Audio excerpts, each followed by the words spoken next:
Welcome, ladies and gentlemen, to Pressing Buttons. We're back. What's going on, Sue? What's going on, sir? I am living day by day. Uh, As we always do as black men. Um, it's been a very interesting time in the world of gaming. can we start it off with ranting about something that has been happening since you might as well say I would say since the PS3 era when things started going online. Games of service. Recently Mhm. it came out that the Avengers game, the last of their DLC content, which is the Winter Soldier character. It is going to be dropping March 30th. Yep. And September, I think it's around your birthday in September. That's when they're stopping service of the game. Oh yeah, not just this game, but quite a few games this year are getting Apex. they're all getting Thanos snapped out of existence, and they're going off to MMO heaven because um, this game, Apex Mobile, Apex Battlefield, Mobile. Battlefield Mobile.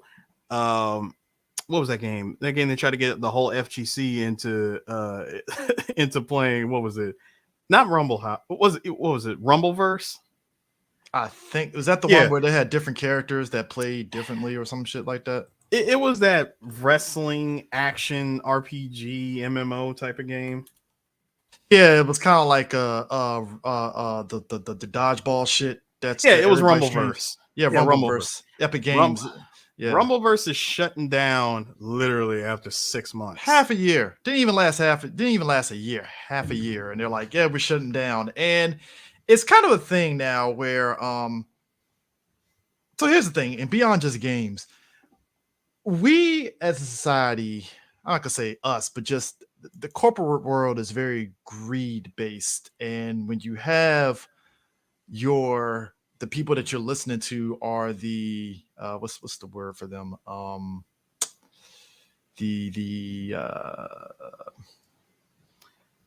the board stock board members, those people, if you're listening to them, Stockholders. stockholders. um a good example of basically what's happening is, so say for instance your company, you make $1 million your first year out. Great, right? So the following year stockholders expect you to make more than $1 million the following year, which isn't really feasible because you could be satisfied with just the following year you made another million, right? Or they go the worst. Technically, they can go this other route. You made $1 million your first year. Second time around, they want you to make double or even triple that Mm-hmm. at half the budget. Yes, and They'll the get, biggest I mean, they get when they get cheap, it's even worse. and a lot of that has to do with just greed. It's not enough to just consistently make a million every year. It's this thing of we got to make double than what we made last year. Why? Like why? What's the point? And Just then cause. and then in the effort of them doing that, like you said, either A, they cut the budget in half, or B, they triple the budget, expecting the game to make more than the budget for whatever reason and stuff. And it's just all these things echo into how we have gotten to this point now with games and services. And I don't think we talked about this before. The Suicide Squad game is coming out with the whole fucking Game Pass shit, Yeah, which that's has a the lot of people not worried. not to be confused with Gotham Knights, but it's the actual Suicide Squad game. Which, by the way, Gotham Knights was fucking terrible. That it was, I which was to I'm nobody's surprise. I had reservations because I was excited because I was like, okay, even though they said it didn't take place at the Arkham Knight, I was in my head, it felt like it was going to take place at the Arkham Knight. And then I saw the gameplay and I was like, this doesn't look good. But I like to be proven wrong. And then I saw people playing it on stream and I'm like, ooh, I am glad I didn't buy that fucking game because wow, that shit was terrible. I really hate to be that guy, but I really did turn into that guy of, you know what? I'm done being the guinea pig. Do I want to I'm buy it on Steam? I probably wouldn't even buy it on Steam. I'm not. You couldn't even offer that game to me for free. Now going back to Avengers, around your birthday in September, that's when they're shutting off the service completely, and they said the single and multiplayer will still be intact, and they're pretty much going to give everybody all the stuff for free. And it kind of calls into question, like, games and services need to go away. Now, granted, a lot of this some of the games of service stuff is coming from if you're a PC player, because PC and Steam kind of do the same thing in a way with the games of service stuff, because there are some games on Steam that you buy that you have to be online in order to actually play the game, unfortunately. Right. It just is what it is. And it's kind of a point to where like some of these games of service stuff I've never touched, because it was just like, well, it's not the type of game that I play. Like you said, Rumbleverse, I never touched the game because it just wasn't my wheelhouse. Same here. And honestly, I question why that was even advertised to the FGC is beyond me. Well, you know, there's reasons for everything, but you know, who do you get? My point. thing was Very good point. my thing was, who do you get to push this game above everybody else in the FGC? You get Maximilian. Like, like never mind tournament winners, never mind, you know, tournament influencers or TOs or commentators and nothing like that. No. You get the face of, I would like to say, not corporate, but like the face of the clean side of the FGC, the side of the FGC is trying, but at the same time they're trying to be, but trying not to be. You know what I mean? Yeah. You go to Maximilian because despite what you might think or your opinion of him, the guy brings butts to seats. Period. Yeah, it gets people, interested in what he's streaming, so it makes sense. So he played the game, and unlike a lot of other people who probably played the game and said that the game was okay, he did have good times playing it. And I remember him saying on Twitter that, you know, it's sad to see it go. Yeah. It's definitely one of those things when you see these kind of games of service stuff, and then you start questioning things. Because, like I said, the Suicide Squad game, I was hyped to play it, and then I saw the Game Pass thing, and I'm like, ugh.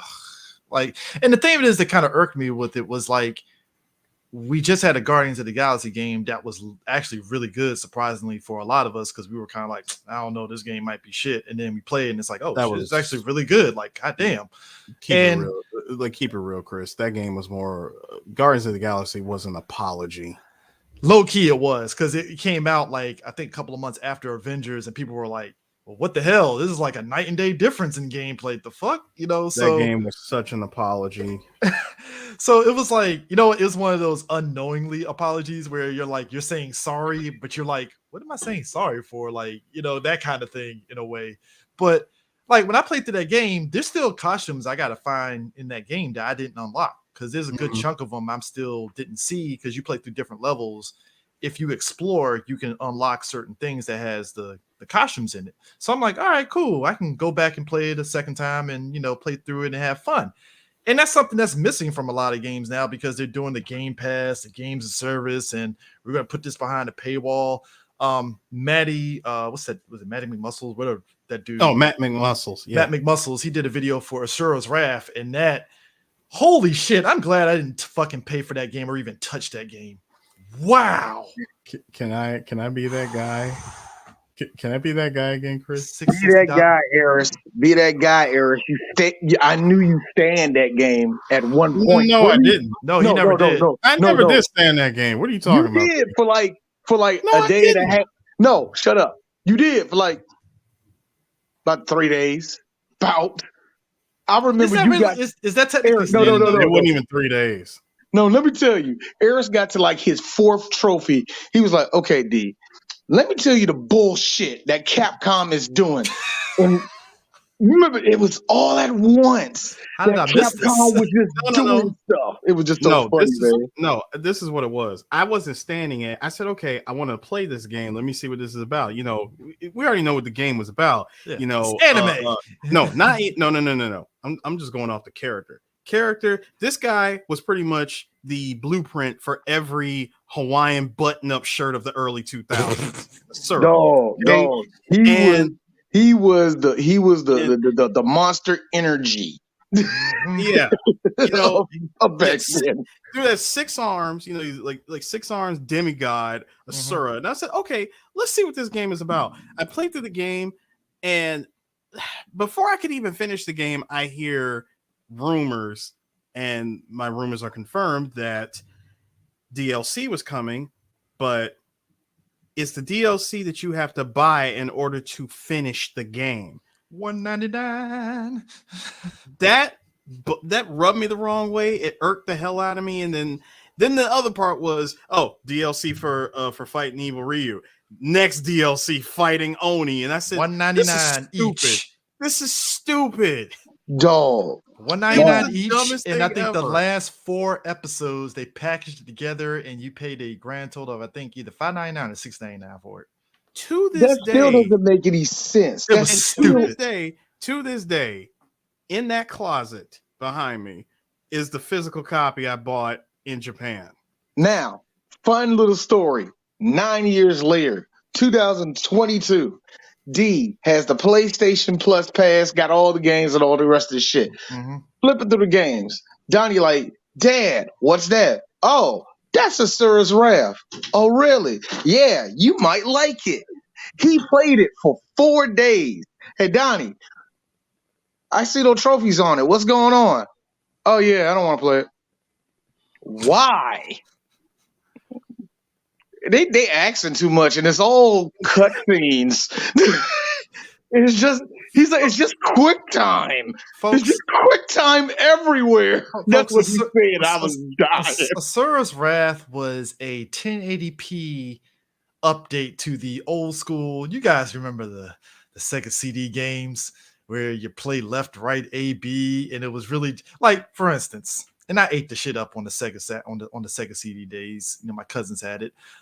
Mighty Morphin Power Rangers had a Sega CD game where it was an interactive thing, and you know what it was? It was the fucking Data Dumpster, the fucking Pudgy Pig episode. I was just about to say the Pudgy Pig jump. And all of it was you press left, right. And if you've seen the episodes, you already know how this shit fucking goes. They were just reusing certain scenes from the episodes and shit. And that's all it was. And they did the same thing for I told Sue about this with Mass Rider. Kamen Rider J got a Sega CD released. And it was basically the same thing.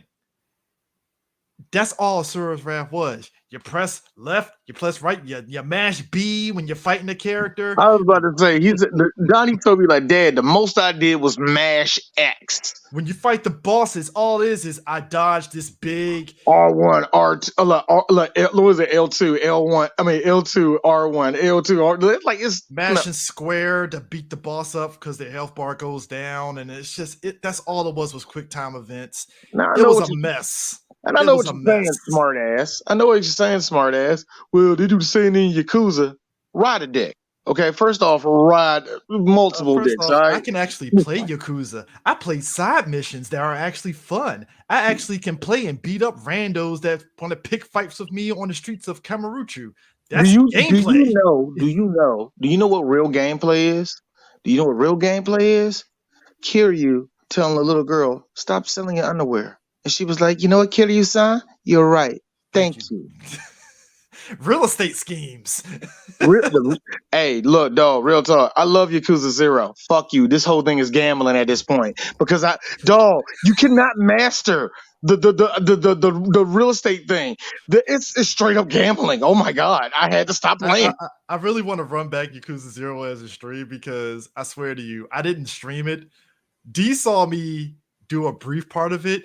I was doing the hostess mini game side mission for fucking Majima, and I was having fun with that shit. You literally would get lost in the fucking that whole little subplot, and it's not mandatory to beat the game. You can just get lost in that shit for hours. Now you can say the same thing about the hostess thing, right? Real talk.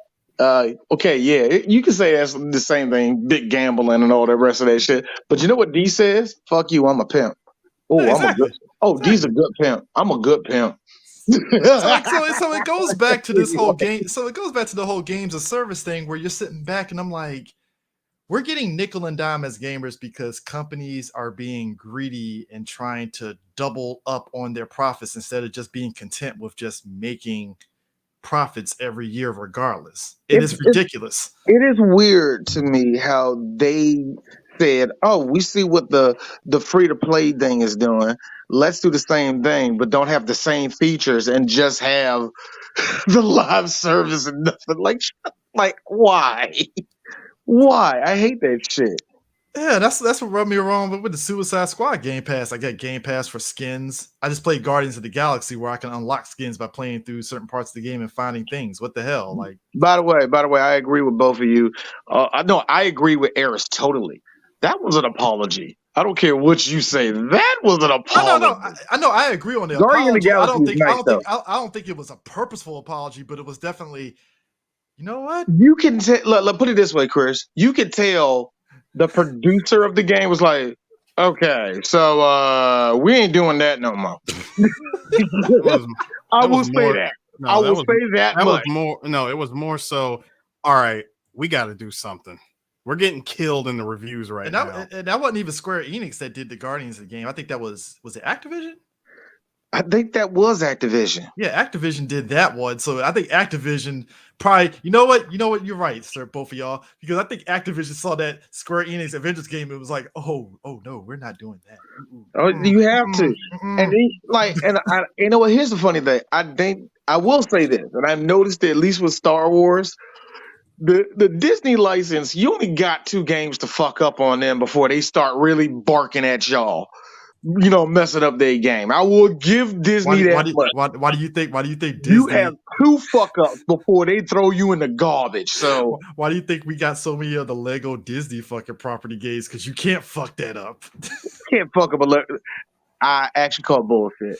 Because as much fun as I have, which one they fuck up?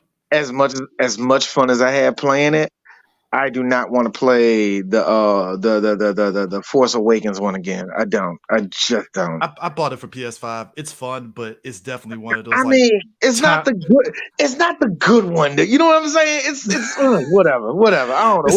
Whatever. You know why? Because it's the whole Skywalker saga thing. That's the only reason why I bought it, because I enjoyed it. Because funny thing, I'm glad they did that, but at the same time, here's me. Hey, D, you gonna go through that shit? Fuck no. I barely want to go through it because I gotta play Finn fucking around on a different planet doing nothing, not doing no Jedi shit. Hey Chris, you gotta build a Lego Finn just so he can do the Jedi move. The funnest moment out of those games, so he can be just as screwed over in the game as he was in the movies. But we ain't gonna talk about that. Hell no. I did make a custom Finn on, because I'm playing through Star Wars, the original joke on the PlayStation 3 one. I'm trying to get all the trophies on that, and I did make a little. You can make your own custom Lego person. I pretty much made Finn. It just gave him I gave him dark force powers. That's the only difference I did. Why you give him dark force powers? Because it's Black History Month. That's why. The funniest shit ever, though. So this is when I was deployed. I think this is when they did this is on PS2. It was the Lego Star Wars, the prequel ones that came out, right? It just came out. So I remember I was playing it and I got to Revenge of the Sith. You remember, both of y'all remember the opening to Revenge of the Sith where they're fighting over a Coruscant and shit, that whole thing? Mm-hmm. I'm here playing it inside the game room that they have set up for all of us, if we want to play it and stuff. There's multiple big screen TVs in there. So I'm playing it. Bunch of grown-ass dudes pause their fucking GTA and all their games to watch me play this fucking scene. It was like, what game is this? It's Lego Star Wars. And they're just sitting there watching me play it as a starship. I'm like, a bunch of grown dudes watch. All right, I'm just gonna keep playing it. No, they are watching. They love the best part of that movie, which is the beginning of the movie. Dude, Lego Star Wars made that beginning shit look dope as fuck way more than the movie did. I was Lego Star Wars. I will give Lego Star Wars this. They made a movie that I don't like. I don't like Return of the Jedi that much. I don't. I love it. I really don't like Return of the Jedi that much. I don't like Return of the Jedi that much. But it's mostly Muppets. But go ahead, dude. No, I'm with you on that. That's why. And but it's everything that happens on not Tatooine. What's the name of that damn planet? Not Tatooine. Huh? Not Tatooine. You talking about what happens when No. You're talking about what happens when they free Han and Boba Fett gets yeeted. Yeah. No, after that, when they on the forest planet. Well, Endor. Endor. Endor. Yeah. Endor. Yeah, Chris, I hate all the Endor. I hated that. I hated that The best part, whole part. the best part But of that, guess what? honestly, is Guess what? The is the best space part of the battle. game.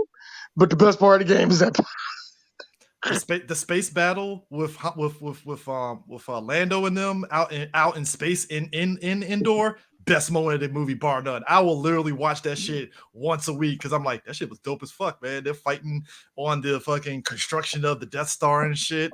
They don't have to do the Death Star run. They gotta go inside the Death Star. I'm like, this is actually pretty dope. This is pretty dope. But also yeah, real talk, Harris. I mean not Harris, Chris. I made a black Han Solo because I know the truth.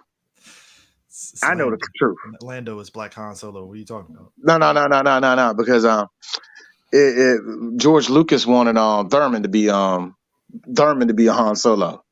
Oh Yeah. shit! I am not playing with Well, you he on also that. had him and remember, D, he also had Solo frozen in carbonite because he wasn't sure whether or not Ford was going to come back for any sequels. Because Indiana Jones.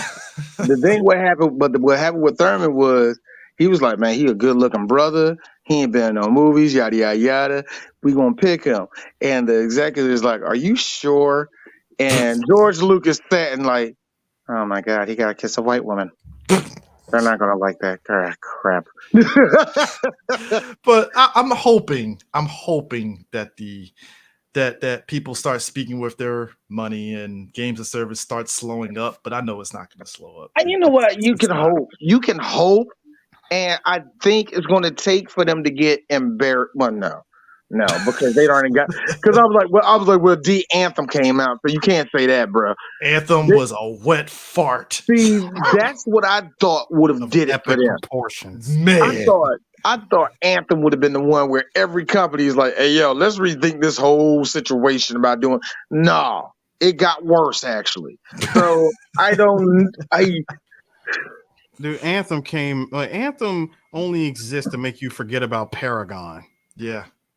oh my God, I Yeah, forgot you know, about Paragon. Hey, speaking of sick things, if we're gonna talk about shooters, that's a good segue, D. So how is it? Okay, so Halo Infinite came out and didn't exactly have the best of people. It was very mixed. Some people like the multiplayer, some people like the single player. It was very mixed. And what's funny is we're getting another Halo, but they're going with another new gaming engine for this one instead of what they use for Halo Infinite. So I'm like, so we reset the clock back to 0 again. That's what you do. It's what you do. You have to go back to the well and hope that you're getting Kool-Aid instead of water. But the Infinite engine was dope. That's why I'm like, we're resetting it again? Why? Do you know what that engine looked like when we first saw Halo Infinite? I mean, I remember everybody was clowning that the fuck name of those creatures. Was it the Brute? The Brute? No, Chris. It wasn't just that one aspect. It was all of it. All of Halo Infinite got trashed in the comments when it was first revealed. Everybody looked at this and said, yo, are they really about to release this PS2/PS3 or Xbox 360 game in front of us? Is that really going to be their game of the year? Like, is this going to be like their flagship shit? Somebody was like, oh shit, break out the fat controllers, y'all. But man, break out the Duke. Like anybody still holding on to their Duke controllers, break them out. Man, that's the way. Look, it's like it was so funny because when I saw that, I was like, that looks. They gonna kill this shit in the comments. I just knew they would. Remember I saw Black Hokage's video. I was in tears. Fam, everybody ate that game up for lunch. Angry Joe went all in on it in his usual Angry Joe shtick. So everybody went on that shit, man. So they're going back to 0 for so they're going back to 0 on the next game, and I'm like, all right, guys, hopefully this next Halo is good because I gotta be honest with you, I'm only playing Halo for the story. I can give a fuck about the multiplayer, to be honest. Jim Sterling had me down. Jim Sterling had me down on that shit because he's like, I don't understand how Microsoft makes money and go, nah, not enough, and they destroy what they have. I mean, they do that constantly. Personally, for me, I'm like, listen, Y'all wake me up when y'all finally release Gears 6. Well, They supposed to see, be the way continuing you that just story. said that, you remind me from old boy from fucking Casino. Well, I'll take a risk. You know, when you say it like that, but when you say it like that, I feel like there should be another Xbox person. Not me. I'm a PlayStation person. Y'all can go to hell. But I feel like there should be another Xbox person that should run up to you and slap you and go, "This is how we got in this mess, Harris. Just wait for another I'm like, Gears game. no, This is how we got here." No, it's not. Dave. First of all, Gears got into the mess they're in because Epic sold their shit to Microsoft. Yeah, they did. That's what. Yeah, that was that shit. That That's what happens when was you own. different. That's what happens when you own a business and you're like, we're finally getting bought out. And I'm like, so that was the goal, just to get bought out and not run it. Huh. No, see, Epic put out 3 very good games. The first 3 Gears of War games. When Microsoft took the helm and the coalition came into existence and they created Gears of War Judgment. Yeah, Judgment, which was that was that right there was like the first sign. I'm like, okay, I get it. Not everybody at Microsoft, nobody at Microsoft worked on the previous 3 games. This is their first testing ground. This is testing ground. This is their first outing. They got all the assets. They got everything from the world of Gears of War to work with. Mm-hmm. I'll let that pass. I'll let it skip. It's a game that takes place in the past anyway. I don't care. I'll look at the cutscenes on YouTube and keep it moving. Then we get Gears of War 4.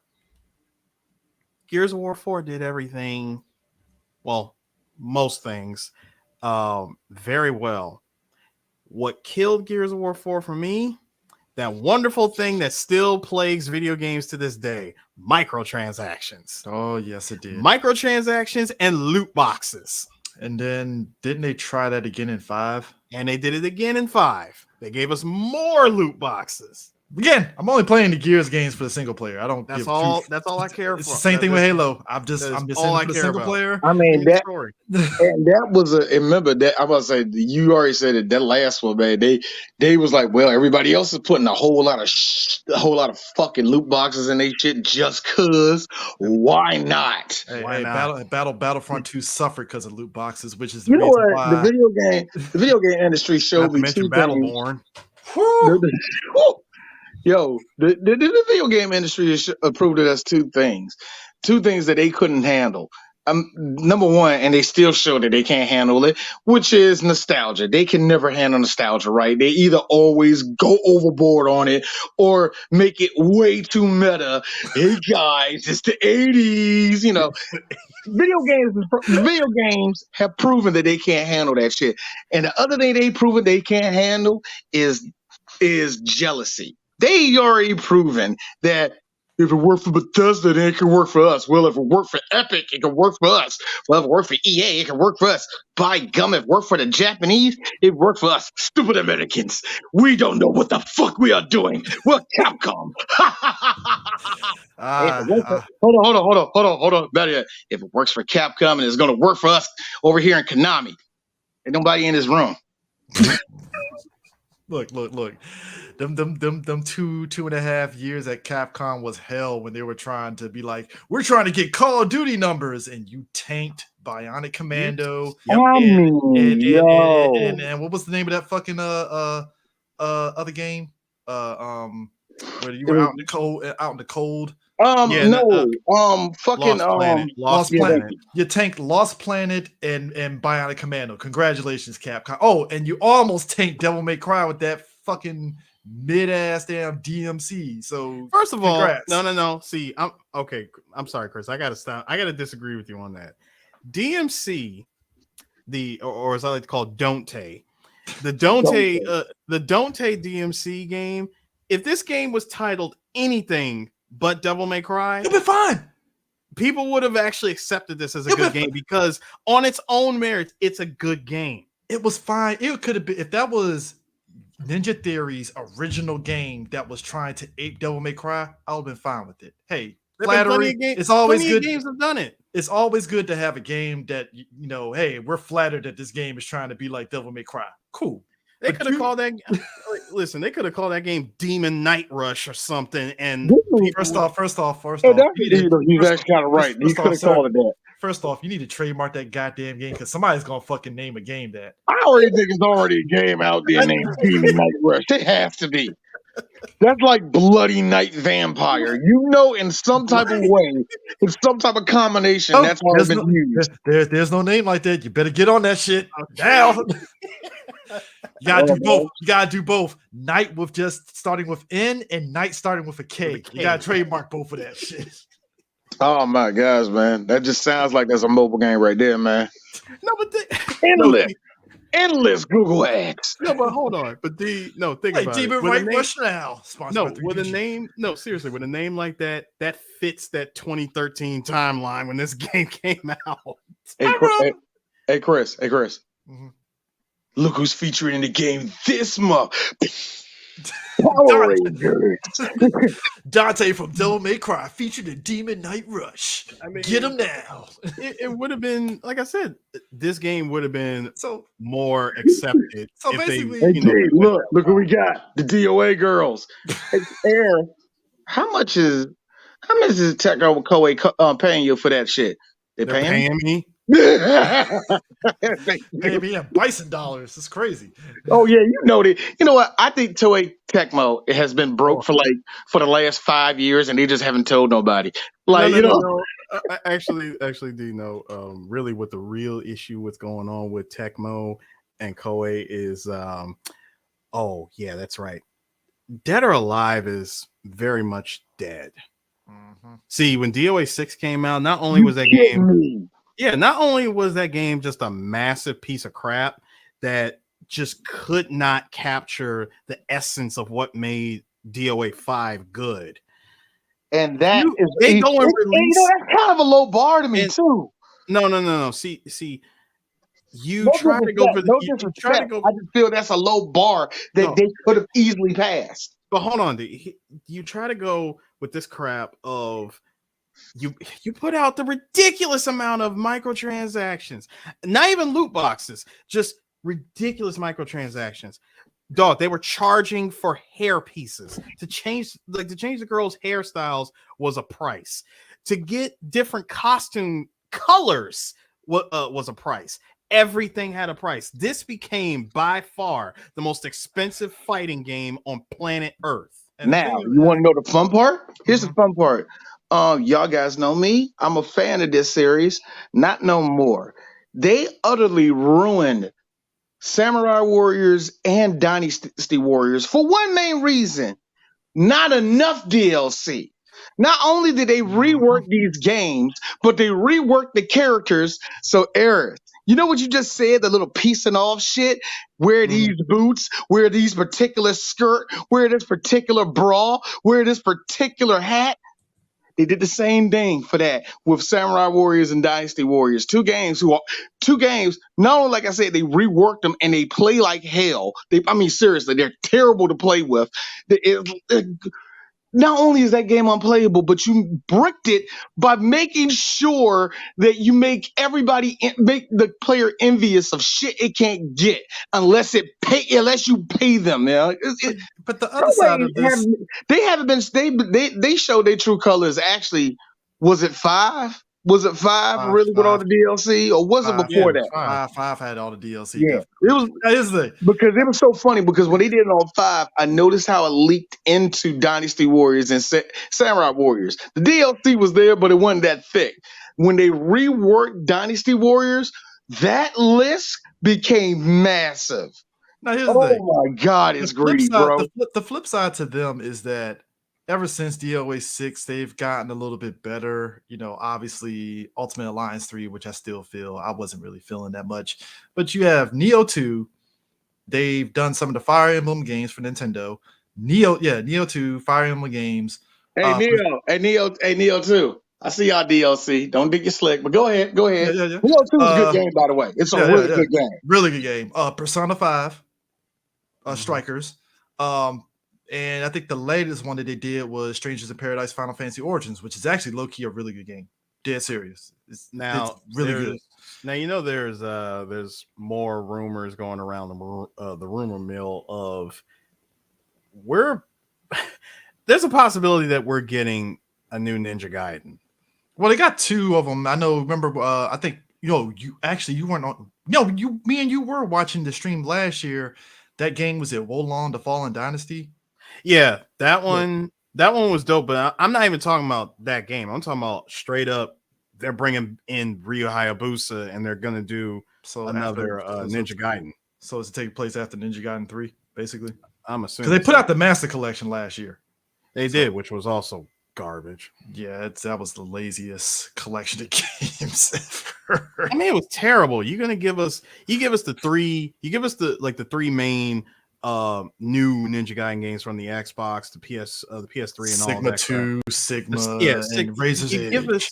You give us those versions, but you give us the censored versions. I mean, come on, like, what are we doing? Yeah, they've been on that bullshit for a while. I mean, it's like, it's like, to me, it feels like they're doing better just doing IP collaborations than actually sticking with their just main stick to that. Because it's like, I mean, listen, Sega knew when to get out of the console market and just stick with what makes them good of just making games. Tecmo, Koei, collab. Just stick with collabs. Oh my god, you're not good at this anymore. It's like crazy, man. Oh my god. So all your programmers are getting contracted out to other companies that pay better. So speaking of which, KOF 15, about a couple of weeks ago, they released the trailer for Shingo, and I think they also showed who is going to be their upcoming DLC character, which is Kim Kafwan. Kim's next, and what's his face? Najee is next, and then everybody else is going to be a mystery. So far, yeah. Now here's my problem, because they announced this stuff. And I know that they're just announcing character by character, whereas last year they were doing DLC packs. No, they were just doing DLC packs, not even teams. It was like, hey, here's this team, here's this team, here's this team coming for like the whole year. Now this year, I feel like they're slowing down on the character releases, because I think it's because SNK is now busy working on the new Garou. And I think they're doing another. I heard they're supposed to be doing like an actual Fatal Fury game, not just Garou, but like another Fatal Fury game. I heard we're getting like a King of Fighters. What is it like? What they say, like King of Fighters RPG or something? And they're working on different gaming projects. Called that Saudi blood money.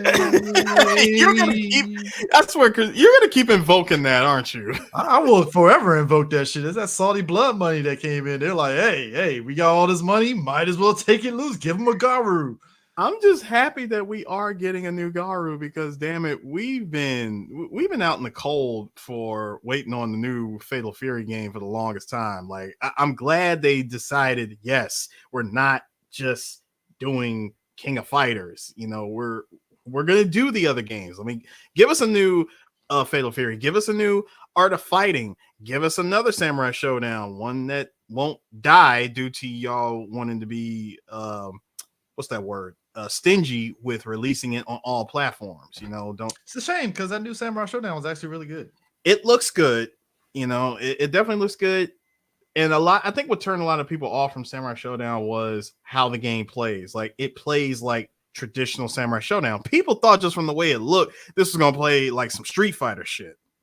Yeah, I will say this: it's not I'm like, y'all never played Samurai Showdown back in the day. It never did. It does play like the original. The only problem I have with it feels doesn't. I don't know, man. It don't feel like 2. I guess if that's the case, it don't feel like 2 or 3 if that's the case. But I don't know. I didn't get a lot of replay out of Samurai Showdown. I guess I didn't have nobody to play with. I played that, and I played a lot of what the fuck was the EX fighting game, Fighting Layer EX. Fighting. I played a lot of that. Player. I mean, there's still people that are playing that online still, which is a shocker in and of itself. So it's always good.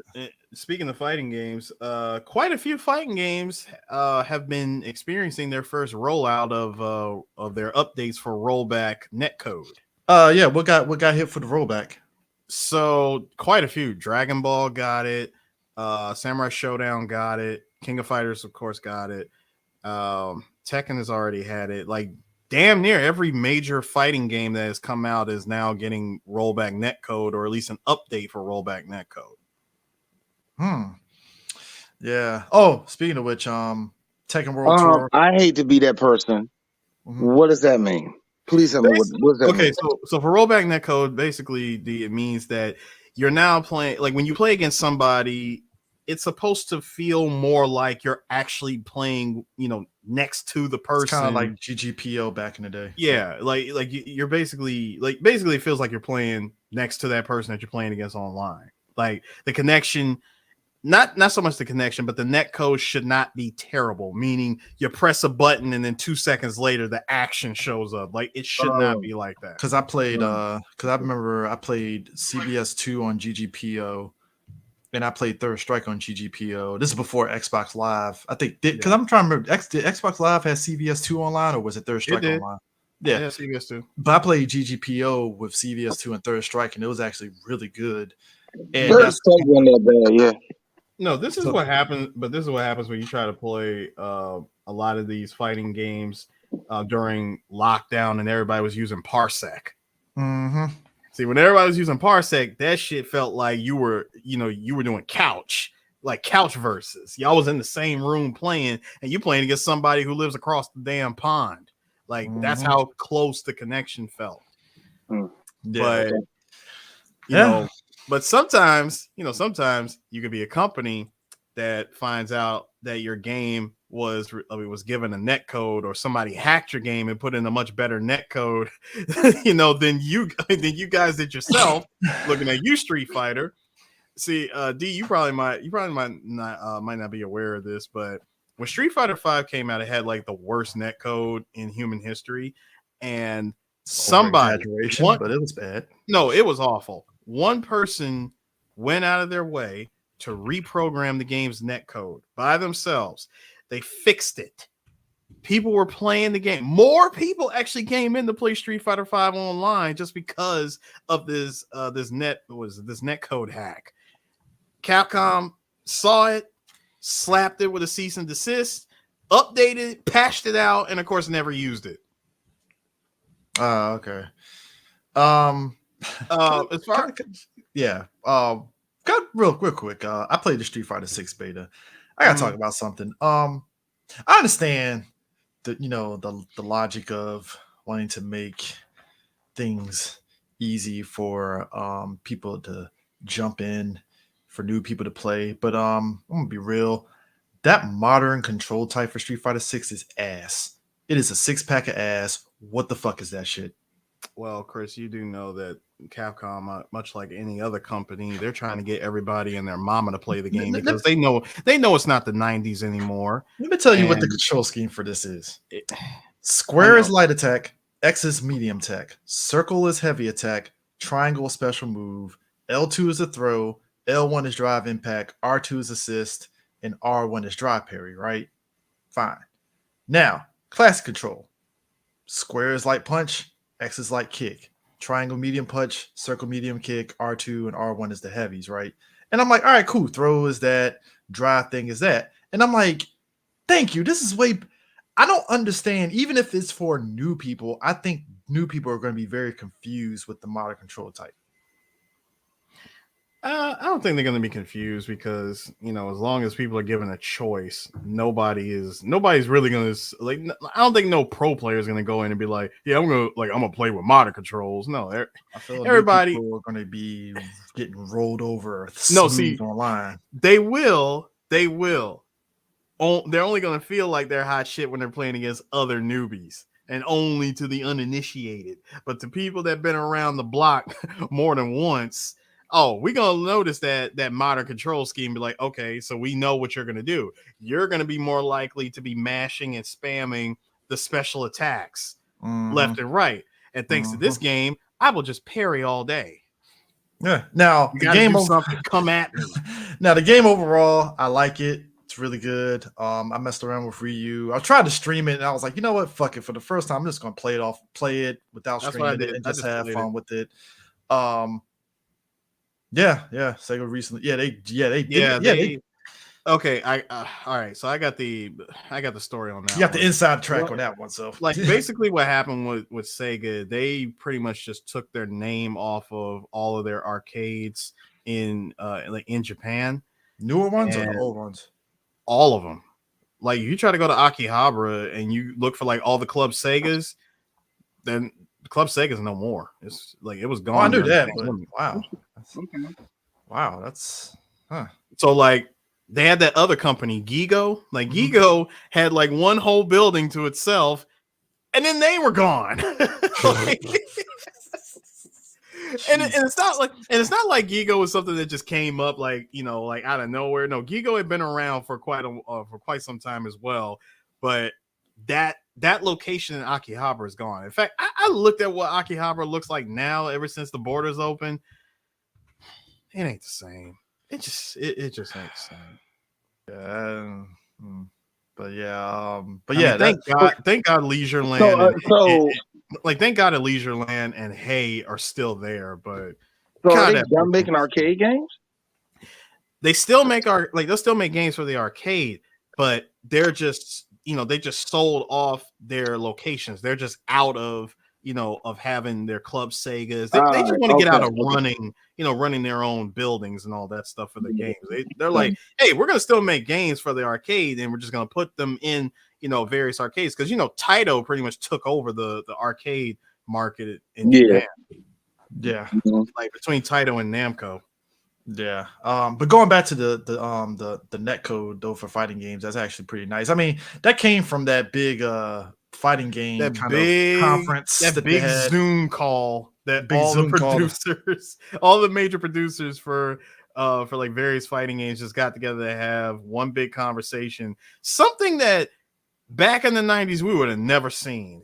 Something like this would have only taken place between like maybe one or two producers would have gotten together randomly at lunch and they just would have been talking about stuff. Can you imagine if they did that back in the 90s? These two white goobers booning over there like, we're so happy to talk to the Street Fighter people. Bro, back in the day, it was on These some fucking 90s weeaboos all happy. back in the 90s, it was on some Vibe magazine, East Coast versus West Coast shit with fighting games. Because I remember Itagaki hated the fuck out of Harada and Tekken for the longest time. Like on some eat a sack of baby dicks. DOA is better than Tekken. And I'm like, God damn. Like now remember he said that after he made Dead or Alive, because originally when he was looking for a company to work for, he was either going to work for Namco or I think it was either Namco or Tecmo, or it might have been Sega or Tecmo, and he chose Tecmo because Tecmo was like closer to his house. Now, equivalent of like, hey, fuck you, Spellman. I'm going to Howard. It's like I'm going to Howard just because it's close to my house. But him coming out of pocket and saying that is, it's ridiculous to me because I'm like, bro, you saying all this because you caught a good wave off of Dead or Alive 2 and 3. 4 was kind of shaky. 5 was like your last good run, and wait, did he even do 5? Because I remember he was gone pretty much. 5 to me, it caught the wave of a lot of the DLC things, like we saw Akira from Virtua Fighter and Sarah and Jackie from Virtua Fighter. I think it was Pi. Yeah, it was Pi, Akira, Sarah, Akira, Jackie, MI, and then you got some of the Ninja Gaiden characters that popped in as characters, like the chick with the big ass fucking axe. Yeah, freaking Rachel and Momiji. Yeah, Rachel and Mobaji. So it was actually pretty nice to see that kind of crossover, and it was dope seeing that. And like you said, Mai from KOF popping up in there. Was Terry in it, or was it just Mai? No, just Mai. Yeah, so it was nice seeing that, pop up in there, and it was like, all right, cool, that's great. That's no Bruce grandson. It was nice seeing that, but like you said, it's like 5 was like the last hurrah. Because 6, I remember playing it, and I was like, it's okay. I had fun with it, but it definitely didn't have that oomph to it. It didn't. But it was really DOA 2 and 3, that was his high point. Because you remember 3 was like the showcase for the Microsoft Xbox. Was it It was 360 or it was no for the original for the original X- Xbox? from the original Xbox from like 20 plus years ago. Yeah, which was the original, which also gave us the original broken Ninja Gaiden, where you just need to do the flying swallow and that was it. You insta win. The I win button. Bruh, like folks do not understand how broken you were. All you had to do, block the boss, flying swallow, health just done.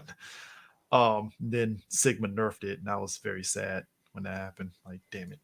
See, But just because the game comes with extras does not mean the game is better. But playing online for Street Fighter 6, thinking of rollback, it was actually fun playing online with it. It was fun. Got some wins, took some losses. A lot of characters I did mess around with. I could see how somebody could use the modern control type for somebody like Gal if they don't want to dick around with using charge moves. Totally understand that.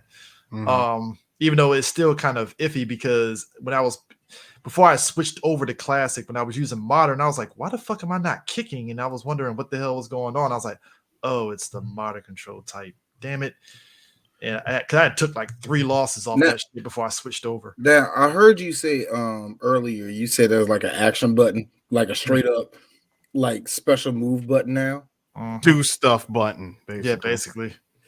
And like, see, look, like I feared that Capcom was going to do that. Not with this game or anything in particular, just because the way the V trigger was to me, the V trigger always came out to be like a way to get out of some shit type of thing. And I was told myself they're going to make an easy button one day, and I'm like, nah, they're not it. Well, all right. But again, I don't think that will change up too much of the gameplay, would it?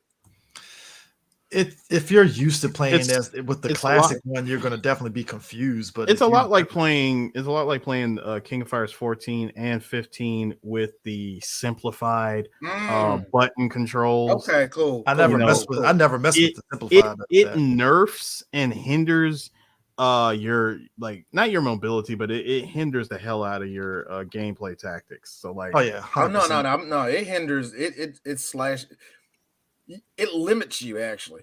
You're extremely limited. Limits you when you do that shit. So yeah, I know what you're talking about. Yeah, it was definitely confusing also on that end. But like I said, 6 looks like it's gonna be fun. I like the lobby system, even though I'm not a fan of create your character, and I'm like, it's very generic. Still options limited on hairstyles, so it's Afro. I really blame 2K. Everybody's been taking the 2K route on. I really blame 2K on this one, man. They saw something that worked, and I mean, I like the idea for a fighting game, but See, I've been playing 2K23, been loving it. I never really played that shit where you make your character. It's just I just rather just play the game. It's some of the most, I would say, joyless basketball shit ever. Like, I say that because I love basketball, but you know what I hate? Yeah, now you gotta be a rapper. Now you gotta do a sponsor. Yeah, now all your homies is like the come on, bro. I'm here to play ball. It's so I hate it, yo.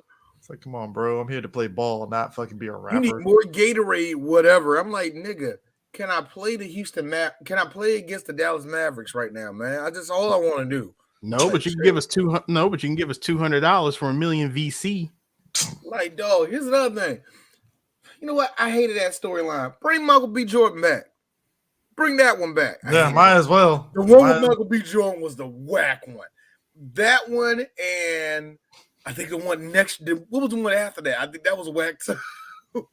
I forgot who was. I don't know. Whatever. I'm probably getting that confused with the Madden one.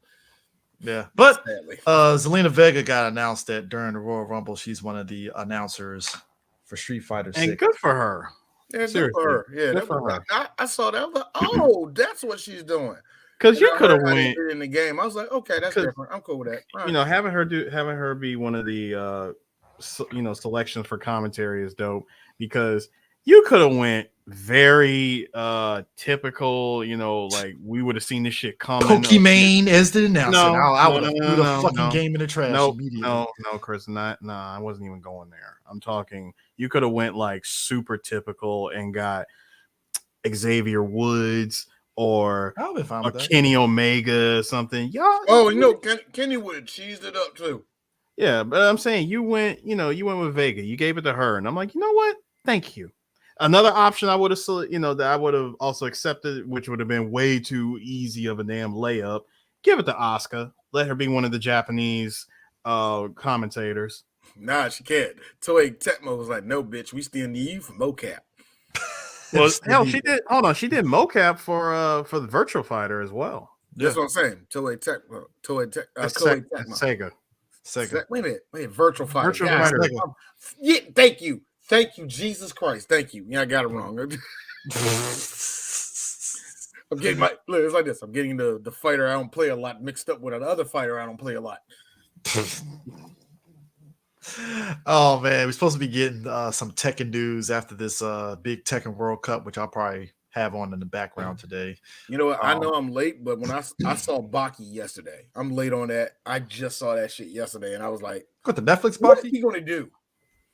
Oh yeah, that Baki and Tekken 8 thing. Okay, I'll believe that when I see it. Yeah, I know, Is right? that I'm real? like, Is it that's fake? fake. It's fake That's as fake. shit. Good. Yeah, Okay, super thank you. fake. Good. It's just as fake. I don't get my Look. stuff. Thank you. It's just as fake as a lot of us that for like 5 seconds bought into Kazuma being in Tekken 7 because it looks so real, and then we're Everybody like, wants "Aw." Kazuma and Tekken so damn bad. He would fit in a way. I gotta be honest with get you, it. it could work. I get it. I mean, He can work. It will work. I mean, I can see him and Kazuya like practice. I mean, not even practicing. They would just have a freaking scowl off. Like, who could scowl the most?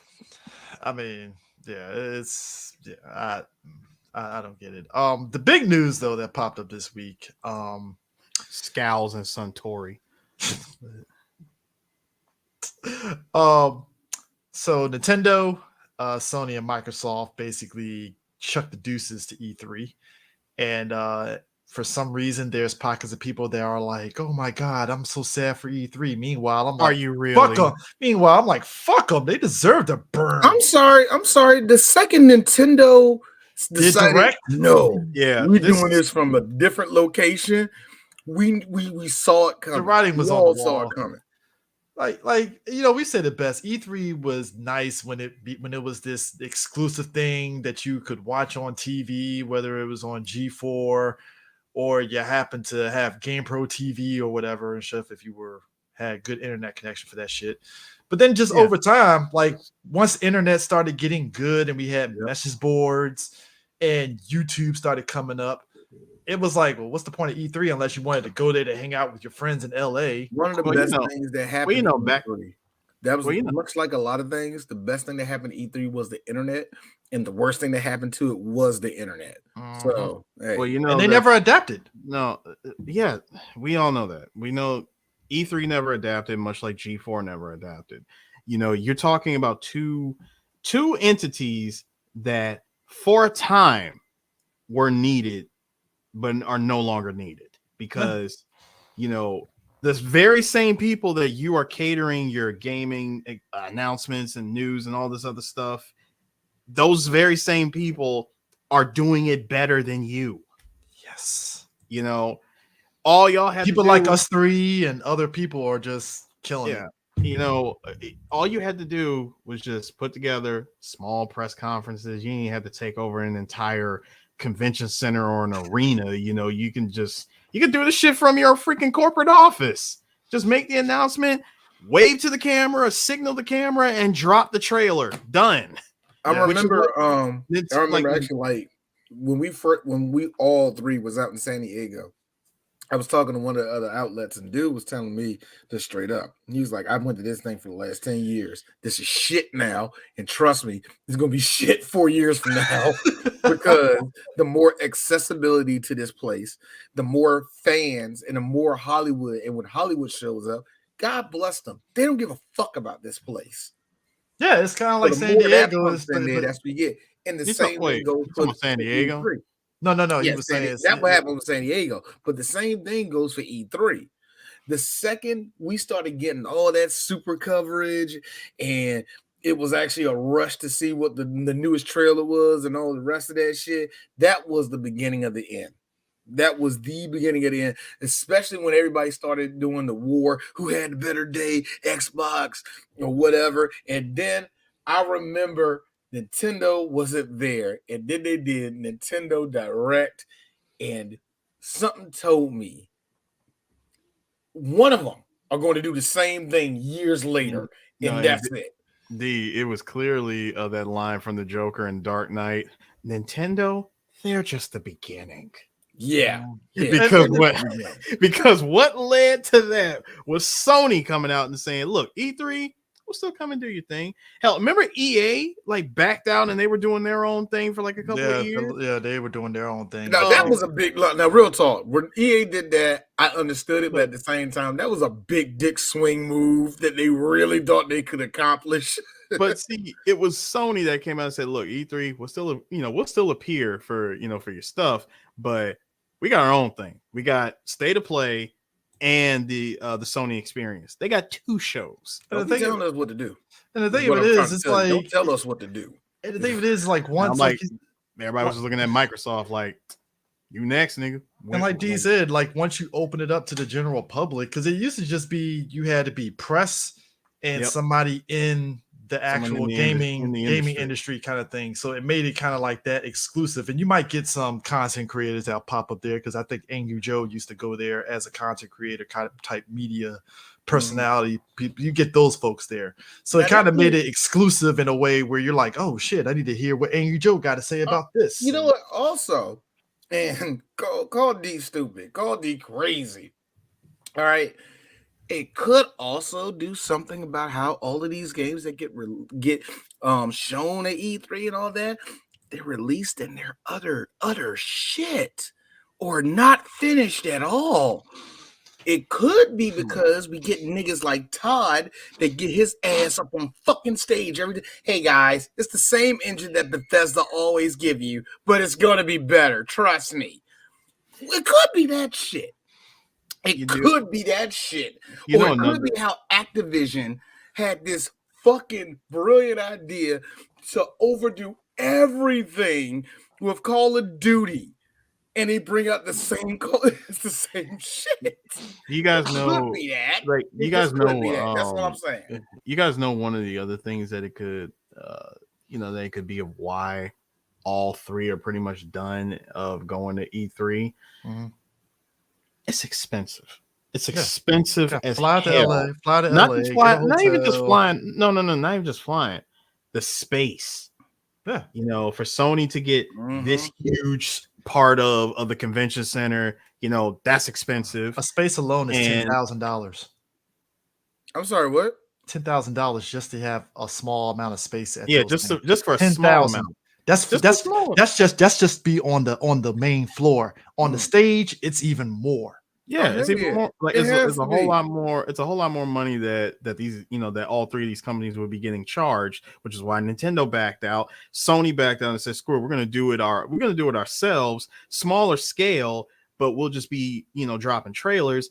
Finally Microsoft does it, and now I'm sitting here looking at E3 like, so what are y'all gonna do? Third party and indie? Because no, see, this is the other problem. You try to do third party indie, you really gonna be coming at these guys with top dollar requests? Exactly. Well, now you just turn. Well, at that point, you turn to PAX, and I'm like, well, no point at E3. I can just go to PAX if I want indie and third party. So exactly. There's so many, and that's the other thing. There's so many other conventions that they can attend, because they don't have to go to these big video game events anymore. I mean, yeah, sure, you can go to PAX. Hell, you can go to PAX, you can go to MagFest, you can go to I guess VidCon, or you can go the way you just said that. I guess VidCon. The way you said that shit. And here's the funny thing. I don't want to hear the bullshit about where the indie games are going to suffer over this shit. No, they're not. No, they're not. No, they're not. Real talk. Thank God for the internet. They're fine. As long as they can get that buzz, because E3, they're just going to get buried underneath everybody else, and they didn't pay $10 for a booth. Or you get somebody snarky that will sit there and be like, indie games, I'm only here for Halo. Actually, the other thing that is another SJW side shooter, isn't it? Here's me. No, it's not.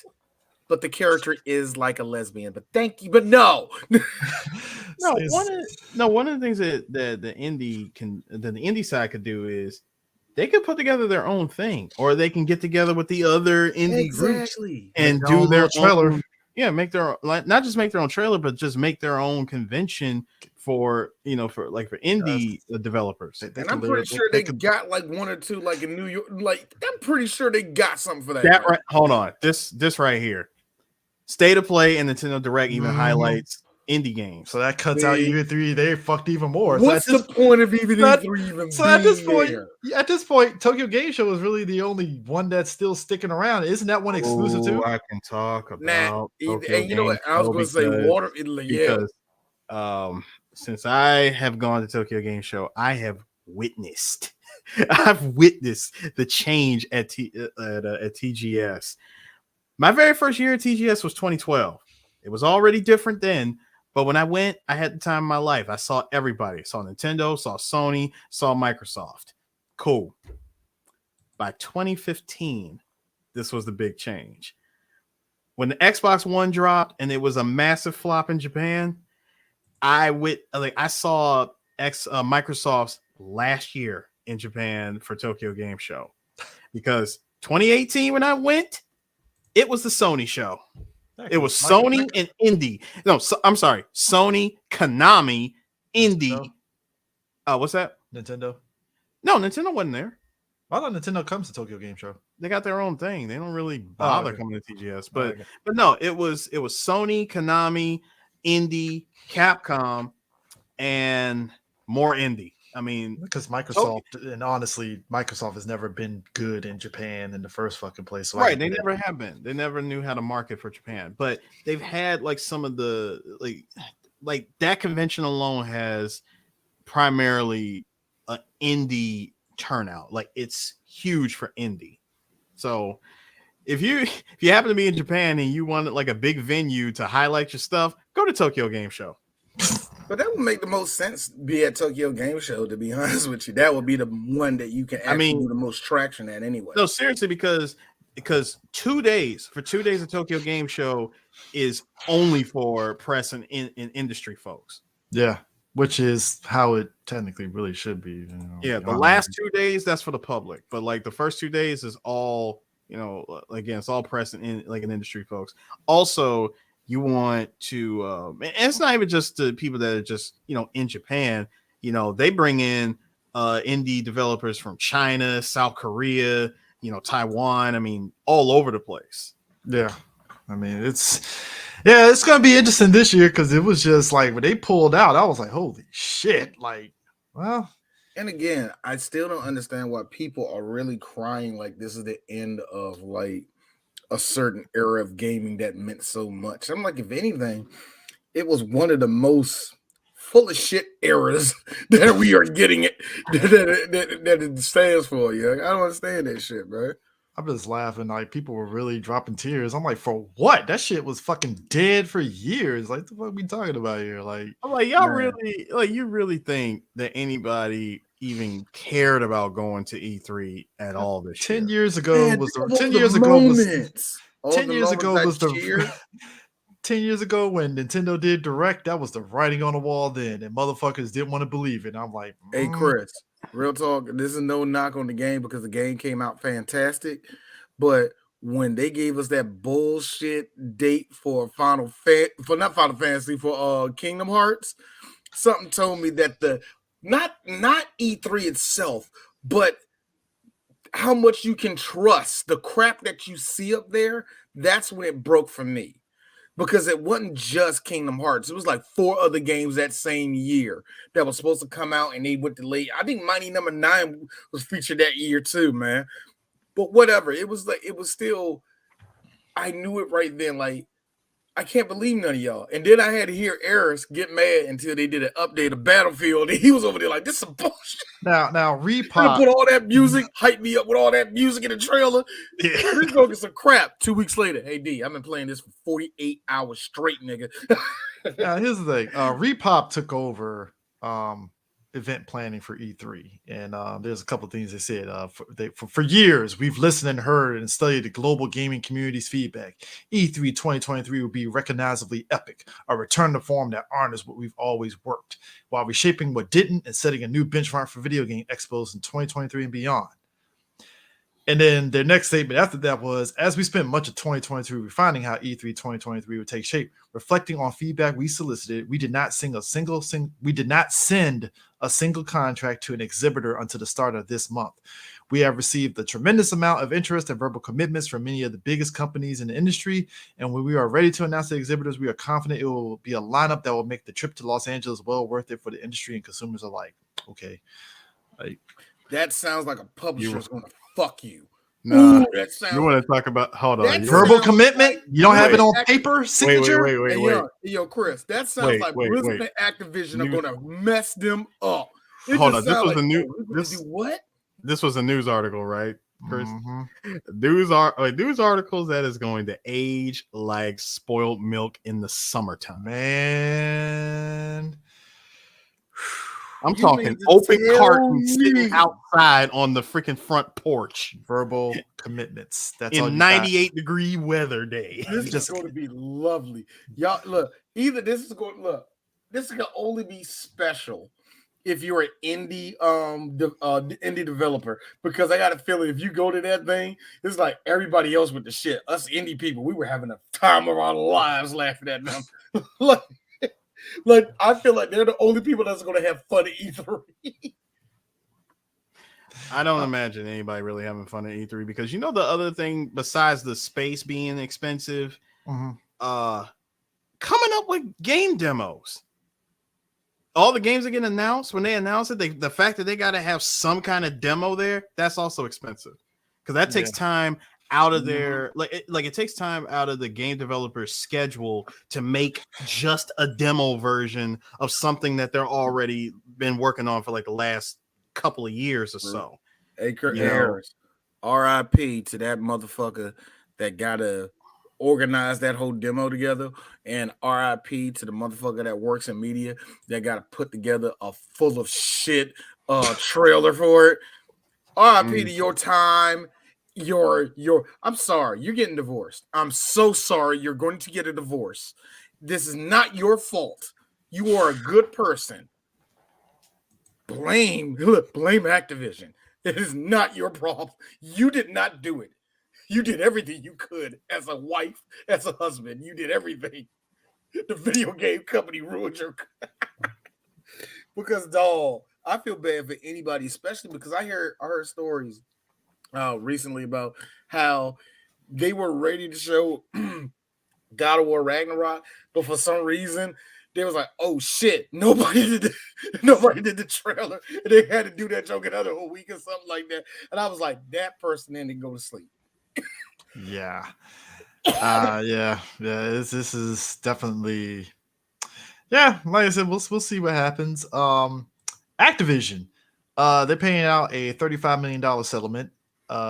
This is regarding the all the news articles that came up about those workplace violations and shit. Yes, whistleblowers and stuff. So Mhm. basically, they settled $35 million, which paved the way for why Microsoft was trying to buy them.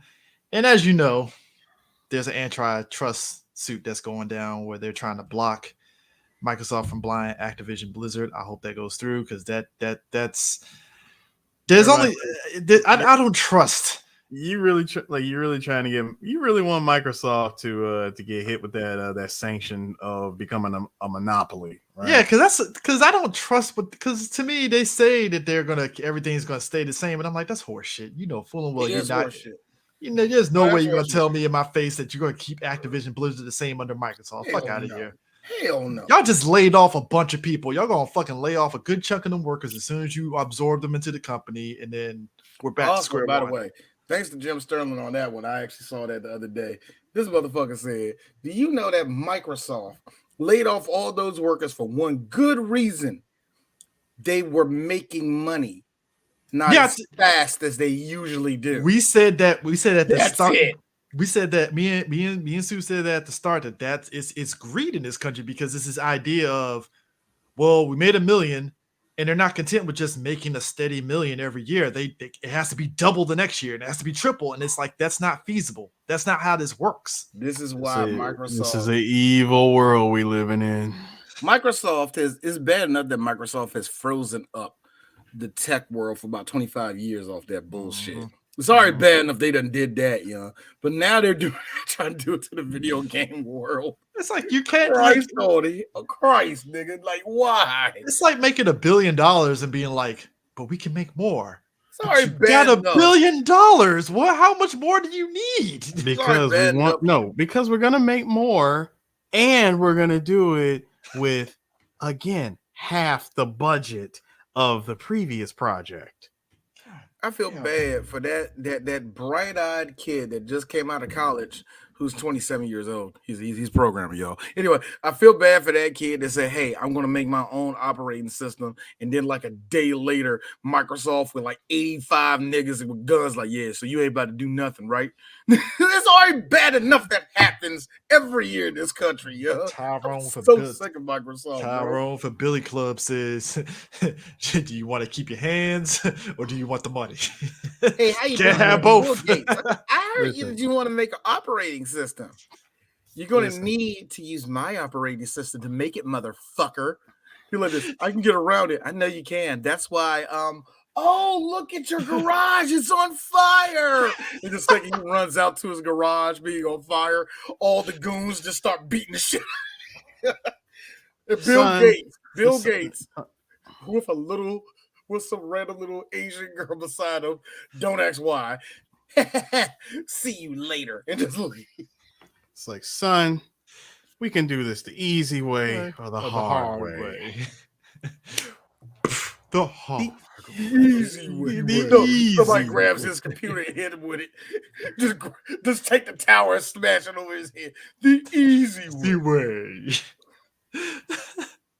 Yeah, it's just crazy. That's why I'm like, I hope that because somebody tried to correlate it to, well, Sony got exclusives. You mean to tell me Microsoft can have exclusives? I'm like, but guys, Sony's we're exclusive. not talking about a like- company that made like Uncharted and Horizon, like the same company, right? We're talking about That's what I'm saying. Activision Blizzard.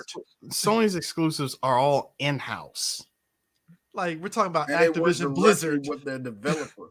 You know what I mean? And they work directly with the developers, So I don't understand this shit. That is so Activision stupid to Blizzard me. that makes Call of Duty and all these multi-platform games, and you're saying it's okay for Microsoft to have it and possibly, as much as everybody says, oh, Microsoft's going to let them do multi-platform, that's horseshit because all it takes is them firing a bunch of folks and saying, yeah, so Call of Duty, just PC and Microsoft exclusive only. And I'm like, wow. But think about Yeah. it. Think about it. Microsoft Chris. Game Pass.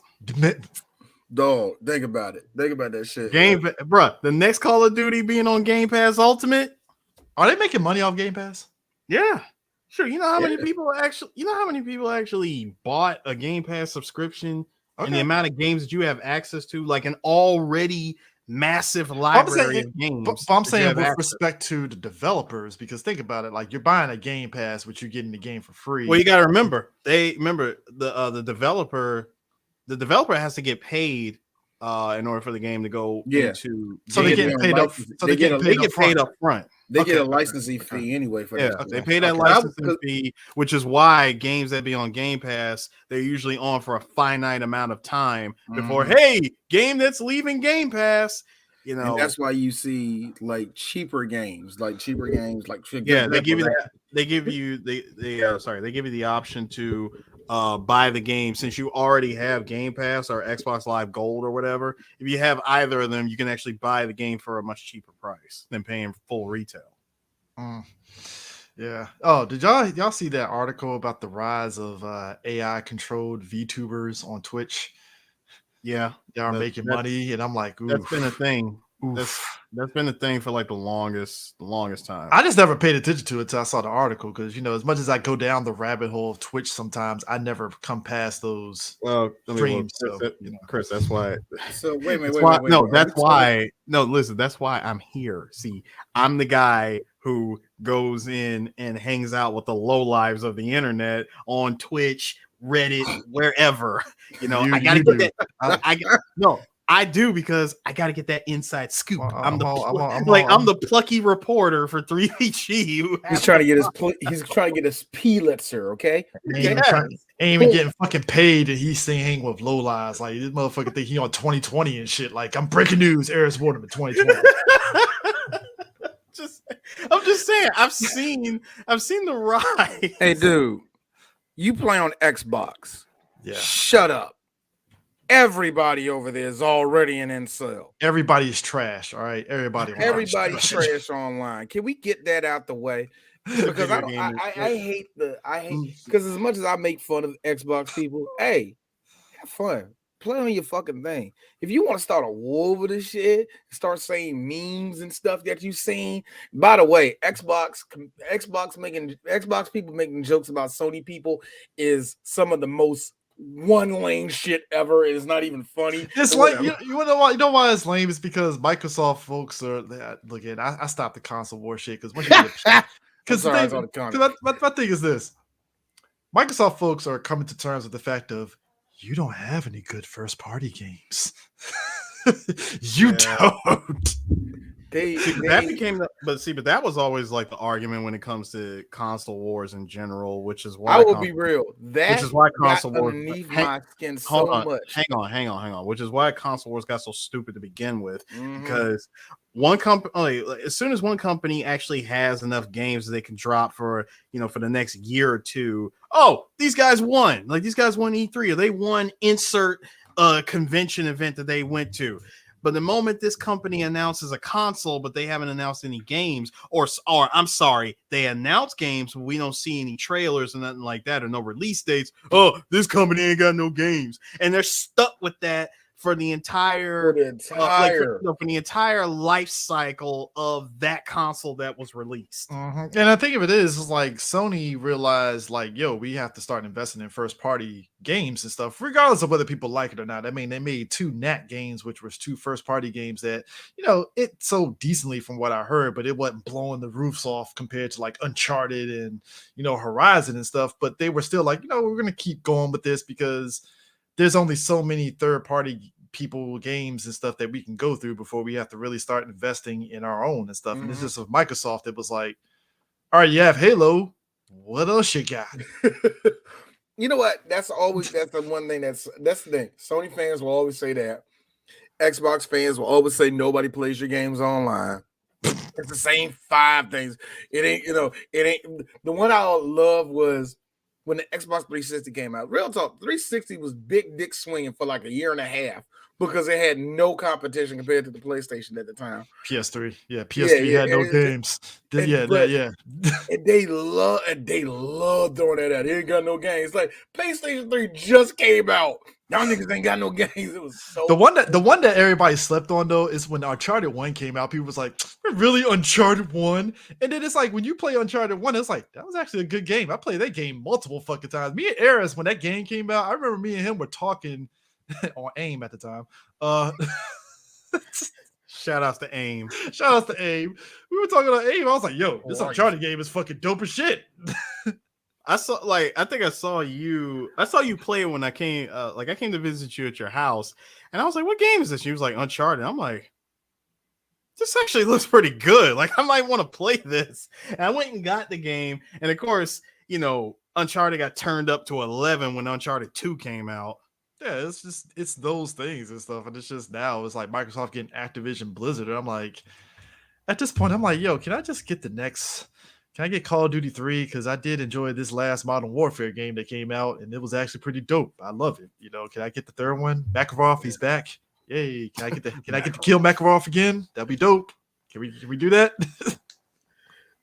So what else we got on the list, bro? So the recent controversy that popped up, Forsaken. The new game that came out, and POC the game. See, I don't want to do that to the game. I don't want to do that to the game because here's the thing. No, I gotta get my joke off. I'm sorry, I gotta get my joke off. This game is gonna get these jokes. A lot of us. You know what?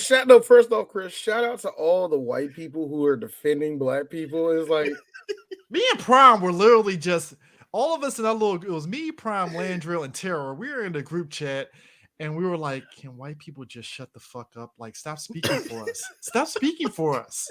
Like, y'all gotta learn. Y'all seriously gotta learn when to come in and say, like, when to come in and try to defend something. Because when Black Panther was a thing, y'all was bucking back hard against it. We get a video. Hold on, we get a mediocre ass game that was really nothing more than the Unreal Engine 5 demo shown at GDC. But instead, we got a black girl thrown in, so we got black girl magic now. This comes out. I swear to God, this comes out, and y'all defend this. Now here's the thing. I would defend. Help me. Help me. I would I'm defend. sorry. I'm with Harris on this. I'm totally with Harris on this. Only in the sense of this. Only because the game is average. Yeah, that's the thing. It's like it's painfully so average. I'm defending the game because go ahead. Chris, that's my problem. The game is painfully average. If this was it, excruciating. Why are you defending this game? You know what it is? My thing is this. I'm defending it Where because was Chris? Where was these niggas at for Blood to Sand with 50 Cent needed them? Well, where were y'all at? Hold on, where were y'all at? No. Blood and Sand was the second one. That was a good one. Yeah, that was a good one. That was a good one. No, but I'm sticking by this. Where were y'all at for a fight for New York? Oh, first off, whoa, time out. You should have said Def Jam, the third one. Where were they? No, we will never. Icon. We will never. No, everybody came out for that second one. It's just EA came in and said, "Fuck you." We hate you. Stop. Quick. Tommy Lee, Will Smith, where the neuralizer at? I need to flash that shit. I don't ever want to remember Icon. Yeah, I know. Right? But the point is, like, I defended Forsaken because of this. I hate how online people over exaggerate stuff on the negative and positive way more than is necessary. Like, when you look at Forsaken and look at the dialogue, you could automatically tell off rip they didn't have nobody black in the writer's room. Nobody. Immediately, you could tell. You could tell there was nobody black at all in that writer's room. Not even Tyrone from marketing was nowhere near that room, bro. So you got Sherry downstairs. She the security guard. Yeah, she a lesbian. Yeah, she 45. But you could have asked her a question. She would have been glad to say, nah, niggas don't do that. She would have gladly told you that. No. And unlike Life is Strange 2, this game comes out with not an agenda being pushed. Yeah. Forsaken basically just was like, oh yeah, we have a black protagonist, and that was it. But they didn't highlight it as the thing. It was just like, all right, cool. And that's why I always tell that to people. I tell that to y'all too all the time. Just ignore people, because sometimes, especially when it comes to some of these people complain that it is POC the game, like you said, Harris. When they say that, I'm just saying straight up, say you hate black people. Just say you hate black because the game was not even racist. Because the game wasn't even racist. Because the game, like you Sue say said, racist. Because like Sue said, the game wasn't pushing any agenda. It wasn't trying to. Because it was just like it was still badly executed, but it wasn't pushing anything. Yeah, it wasn't like, oh hey, because none of us as black folks are like, you got to play this game because black woman. It's like, no, if you choose to play it, cool. You know, and that's the problem I have. If you don't play this game, you're not black. You know that sort of shit. That's the reason why I put that joke in. That joke I put in there last night. I voted for Stacey Abrams. It's on that same level of okay. Right, nigga, nice. You want a cookie? Shit. That's nice. Look, we made a black woman the main star. Cool. You got a black actress to mocap it. Cool. Sure. Cool. Fine. Nice. And y'all did her dirty. You did her dirty. You know, the actress who did the mocap, gorgeous. The fuck did y'all do, Unreal Engine? And then people were like, the dialogue is I don't crazy. blame that on Unreal. Don't blame that on Unreal. I am blaming the programmer who put that together, looked at it 3 times and said, okay. Hey, you know what? We're good. No. They would make her locks look a lot more straighter. So way we can make that look like, silkier, not so clunky. Yeah, the only thing they did was they looked at the thing and said, "Okay, USA," and then they they greenlit the fucking game. That's exactly what it is. And then, like, when you look at, you know what they said, Harris? They look down at the thing. Now that's a black. Okay. Yeah, that's, and like I've seen people play through the game. Shout out to our girl Tiffany. She was playing the game, and I'm like, looks average. All right. Bro, It reminds me of. It reminds me of It was so painfully mid.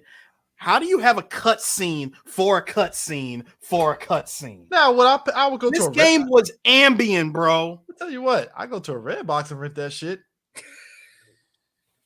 If Redbox have PS2, yeah, they do. No. They took the Redbox out of the Giant right my way, and I was like, because you're in the hood. Times are changing. You're in the hood. In the hood, D. Huh? You're in the hood, D. I'm not in the hood. I'm right beside Andrews Air Force Base. No, mean shit. They got the fucking trap hotels across from fucking damn Andrews. Hey, look. You know damn well they do. Chris. Even when Camp Springs was a quiet town, them hotels always been there. It's true. They was there for a reason. They were quiet trapping. Yeah, quiet trapping. Quiet trapping. Quiet back then. Why the fuck we say that? And then we see footage what happened in '94. We go like, yee. Find out fucking Pastor The crack era was still going on. Yeah, the crack era was still going on. Find out Pastor Cherry was getting neck from a fucking prostitute and shit. Don't do that. Don't do that. The fullest Don't do of that. neck. Don't do that. Hate to put names out there. My bad. Don't do that. Because there have been plenty of passes that been in that trap motel. 100% esophagus. Man. No, but it's just with the Forsaken thing. It's just I wish people would just, like you said, just say the game is mid and leave it alone. And you don't have to over exaggerate and say, look at the cringe. And I'm like, guys, I've heard cringe in other fucking shitty movies. This is like the bare minimum of cringe, where it's like, this is stupid, whatever, and that's it. Hey, listen, when you brought in the fourth writer of the 8th bad MCU movie to write this. It's kind of expected. Here's my thing also. Shout out to all the guys that are making videos, multiple videos about this, how much it pisses them off, how much the game, like you said, is cringe and all the rest of that. And shout out to a certain section of them that really don't have those real feelings for the game. You're just doing it just so you can get hits. Hope your soul is good. That's all I got. Thank you. It really is. Because it's really worth dragging a mid game. It's really worth doing that. It's really, no different, but it's no different than like the way people do movies nowadays. Where look, imagine you being a one nigga that's dragging Cool Borders too. It's like, dog, leave it alone. Like, look, good example. Leave it alone. No, good example. Like, dog, you don't like it. That's fine. No. Good example. Wakanda Forever just came out, right? It just hit on Disney Plus, whatever, right? Somebody put up a 360p of the Okoye versus Old Boy on the Bridge fight, right? Now, when you're looking at it, when you're looking on it on your phone, it's like, it's a very grainy footage. My man sat there with his whole chest on Twitter. This looks ugly. And I'm like, of course, nigga, it's 360p. What the fuck you think it was going to look like? Okay, Did you go to the theater? Thank you. There's our Top Gun, on our Top Gun episode, right? Chris accidentally put up pictures of the thumbnail and not the actual big picture, right? Yeah. And we was going on Chris because Aaron said, "What you got this thing at 420? What the hell? Like it's 380? What the hell?" That's what it was. Wait, 144p. That's what it was. I was like, my man, you put up a 360p of a fight that I just watched the other night and it looked dope as shit on my fucking TV. What the hell did you think it's gonna look like? Bro had to go. He had to go straight for the potato cam version. Hey, you really did. And tell me if it had the goddamn goal to have digital bleeding in half that shit. It wasn't digital bleeding, but I was just sitting there like, I literally was on some fucking Carl from Aquatine, like, what is this? Like, because it's like you could critique this shit in a way. If it was 1080p and you critiqued it like, hey, it could have been cleaned up here. All right, I'll agree with you. Fine, but you put a 360p vision of it. I'm like, I told you straight up with my chest the two scenes that didn't look good and didn't flow good. How are y'all talking about everything else? I'm like, yo, I didn't like Wakanda Forever, and y'all bitching about stuff that didn't even. It's the same thing with Forsaken, where I'm like, My name will look like that. because here's the thing about He's like, Forsaken. why too. Why are you making me defend this movie? Because this is the thing with Forsaken. It's like, fuck the dialogue for a second. The gameplay, fucking Let's phenomenal. get off dialogue. You're right. The gameplay is actually looks pretty good. It's fucking good as hell. And I'm like, damn, I might wait for it to go down in price and I'll probably get it. Like The for graphics actually don't look bad either. I Yeah. actually like the graphics in the game. I think it looks pretty good. bruh. This looks like a game. Thank you. World Star fights. It was literally like watching a World Star fight. I'm like, I'm watching Okoye fight Atuma in 360p. Yeah, What the hell is a World Star fighting portrait mode, bruh. Portrait. this? Like, what are we We doing were, here? look, stop, real quick. We were just some ashy ghetto people filming in portrait mode at all times. What the hell was wrong with us? Hey, 2012, look, 2010 to 2015 the ghetto. had no training. Oh my god. Resident Evil 4 remake is coming along very good. There have been a lot of gameplay footage coming out, and I am very excited about this game. I ain't gonna lie. So hold on, I wanted to drop some stuff here. Give me a second, since we're jumping into that. Allow me to add something here. Yeah, this shit 360 with motion smoothing and increased contrast. Motion Ew. smoothing. Ugh. That Ready is to get that a- is str- I'm that ready to is get straight an up MPEG that has to buffer half the time to deal with like that is straight up yuck. Hey, try watching James Chen's combo videos on Real Player. That was the ghetto. But we I was were gonna say, try watching. Hey D, look at this real quick. You remember the famous DDR jump with dude was switching? Try watching that on QuickTime. Try watching that on QuickTime. oh Eric. shit, damn. Well, it's background. You should make it the Overlay. overlay. Yeah, give me a sec. I got you. Oh, I was like, what's This for this for RE4, right? Oh Yeah. shit, what is that? I bet it's dope. But it's like a poem or some shit. Man. All right. Check this out. So here's a couple of things that was taken off of Game Informer. Originally, Capcom didn't even want to do the remake. They got peer They- pressure into that shit. Oh, Yeah. And they didn't. That sound like investors came in with shotguns. It didn't. You know, hold on, before you can we were done talking last night about it, I read something. I was like, get the fuck. actually before you continue, Eris, I guarantee you it's like that meme where Capcom was like, all right, guys, what we should make? Oh shit, damn. Sorry. It's like, all right, guys, we should make this game. We should make that game. And somebody's like, maybe we should remake Resident Evil 4 for the 5th time. And he get thrown out the window and shit. That's basically what happened. And then, but they just got peer pressure. But continue. Sorry. But yeah, well, let me run down this real quick. Didn't want to start from scratch, but rather dial things to 11, and Okay. rightfully so. Glad Yes. they did that. Yeah. Replayability and flexibility on how you play were key pillars in development. Makes sense. I agree. Yeah.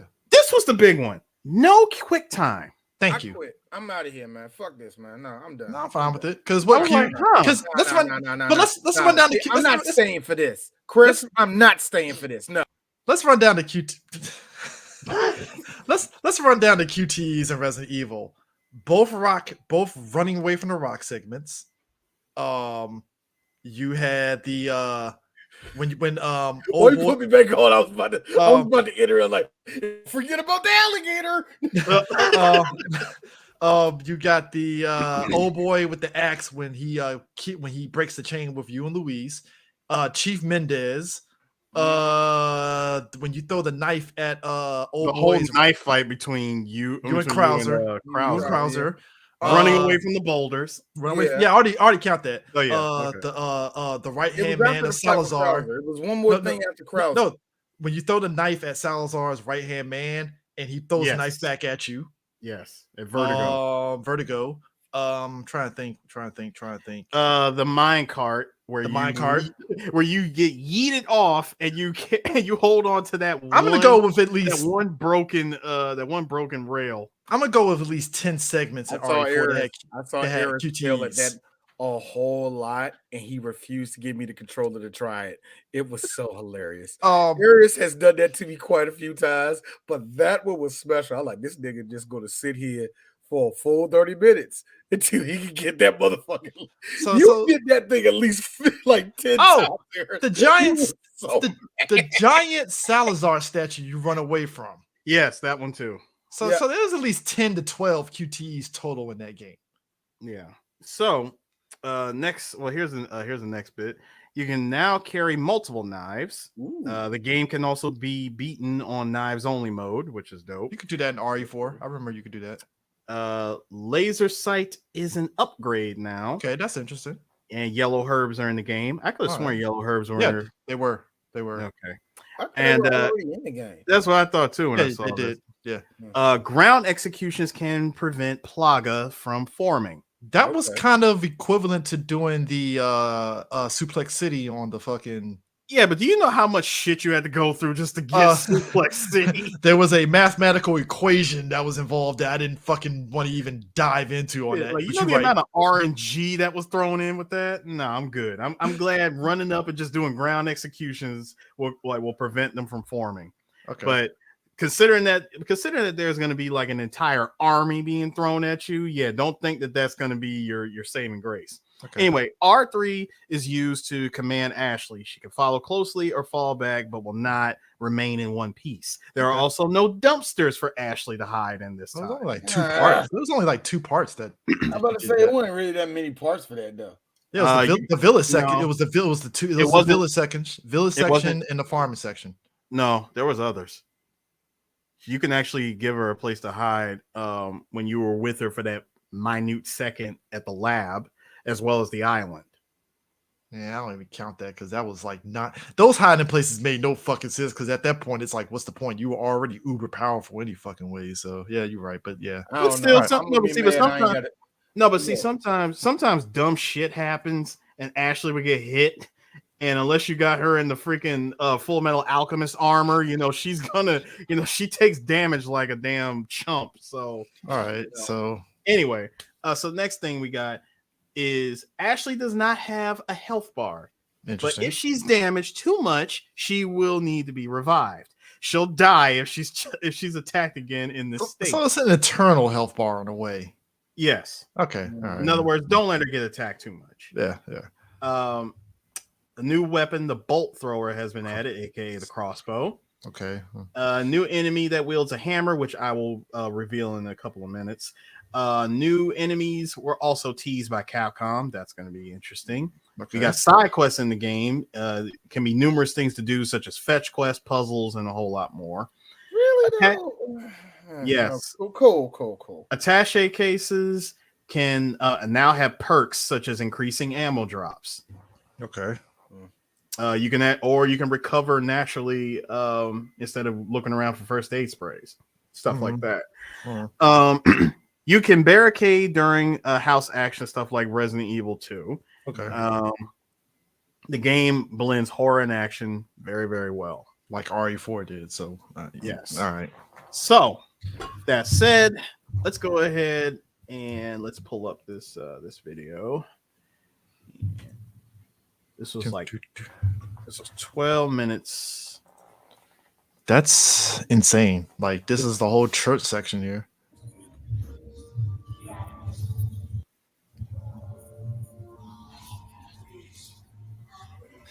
I find it interesting. Ada is a bit different now. Yeah, they tweaked her a bit. I'm just laughing that they used the same Ada voice from the fucking that horrible ass Welcome to Raccoon City. That is Like they funny, couldn't man. get her from Remake or something. Yeah. I like how Ashley ran in there with no flashlight though. There's actually parts of this game where Leon will be in complete darkness and won't turn on his damn flashlight. Oh, that's Ashley's new look. I don't know why. Yeah, that's a new look. Looks like She's actually clothed and not in a schoolgirl outfit. Hooray.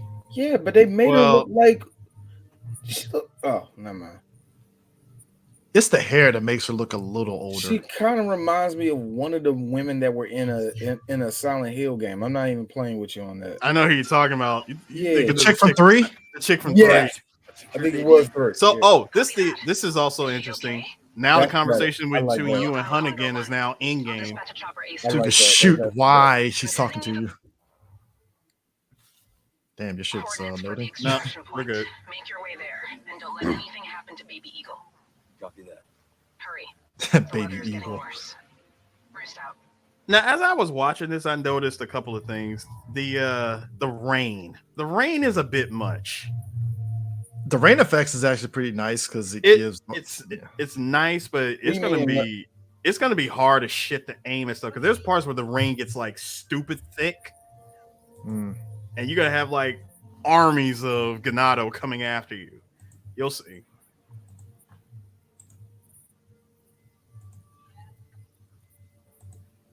So yeah, as you also as you're seeing here, you can like go around and like grab stuff like such as notebooks and like other random notes. And there's something else in here that's familiar to all three of us that they brought back. Catch a cold. So D, by the way, this right here is new. This is a new thing that's been added to the game. Sneak kill. Yes. Okay, so if this is a thing, this means I can fucking do some Metal Gear Solid shit throughout the game. You can try. What is Now look at the church. They're all coming in. Yeah, because in the original, because you remember in the original game, it was a cutscene. Yeah, and there's the ground executions. Yo, they just throw over right in the shoulder like nothing. Bro. Damn, You, roll, stabbed the you motherfucker? pull up on Ganado that try to capture Ashley. Oh, Sheesh. shit.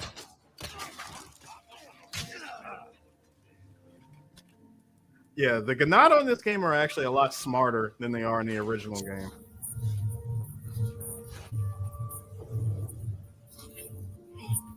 Nice. The roundhouse kick actually took his head off. And yes, the flashbang still kill the Plaga.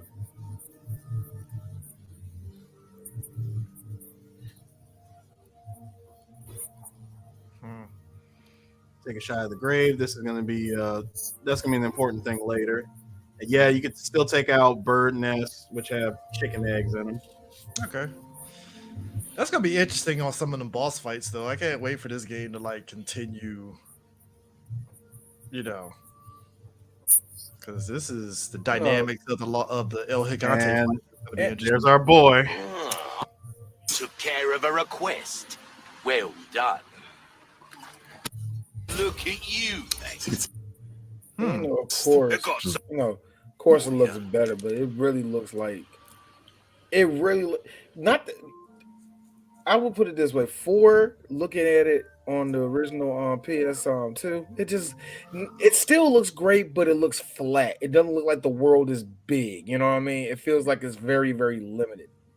The way it Well, looks because now, it was looks linear. great. It was It really linear looks like you're in some town and you don't know where the fuck you're at. You're Well, I mean, they took the idea from RE Village in a way Mhm. to make the village actually. Because you think in the original RE, it did, like you said, feel constrained because it's like every section that you were at, like the one part that you really felt it was disconnected from was the fucking island.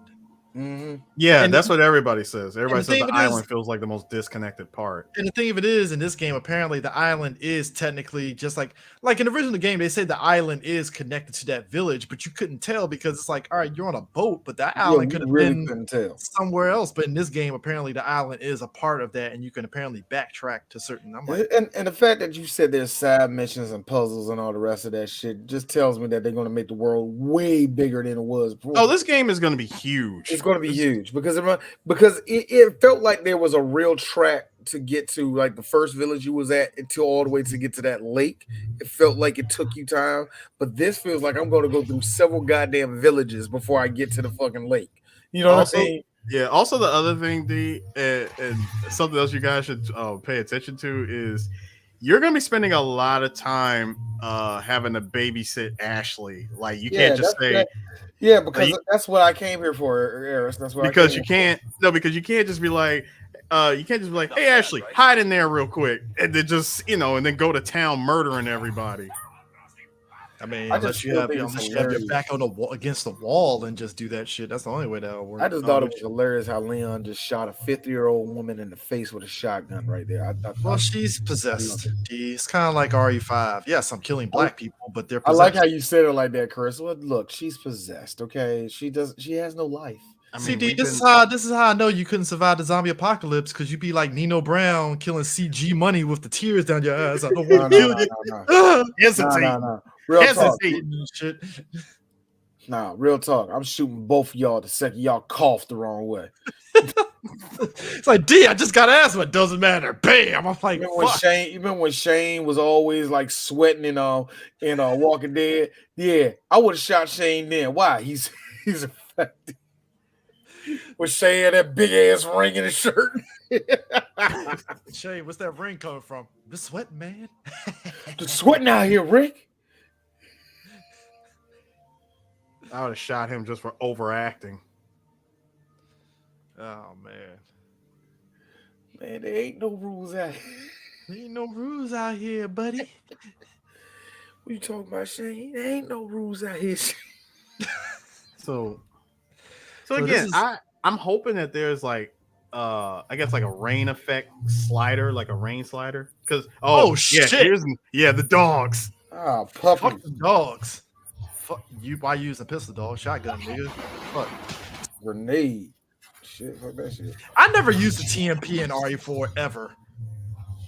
What was the like? And the thing of it is, I've only seen speedrunners use it.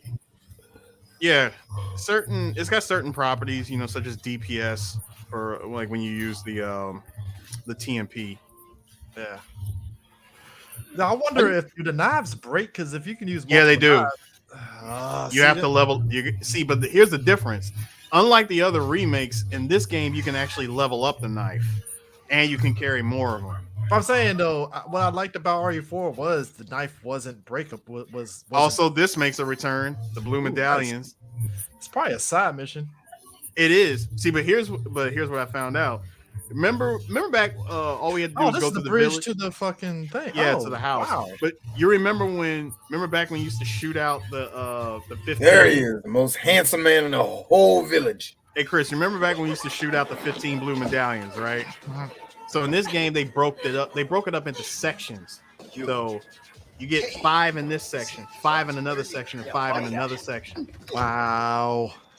Hey, I see you found your missing senorita. Senorita has a name. It's Ashley. You are? Who are you? What are you doing here? Very good questions. Hey, Wow. You met him earlier, Leon.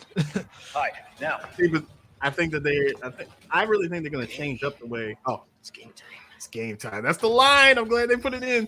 But I really think they're going to change up the way that Leon and Luis get together. Barricaded. All right.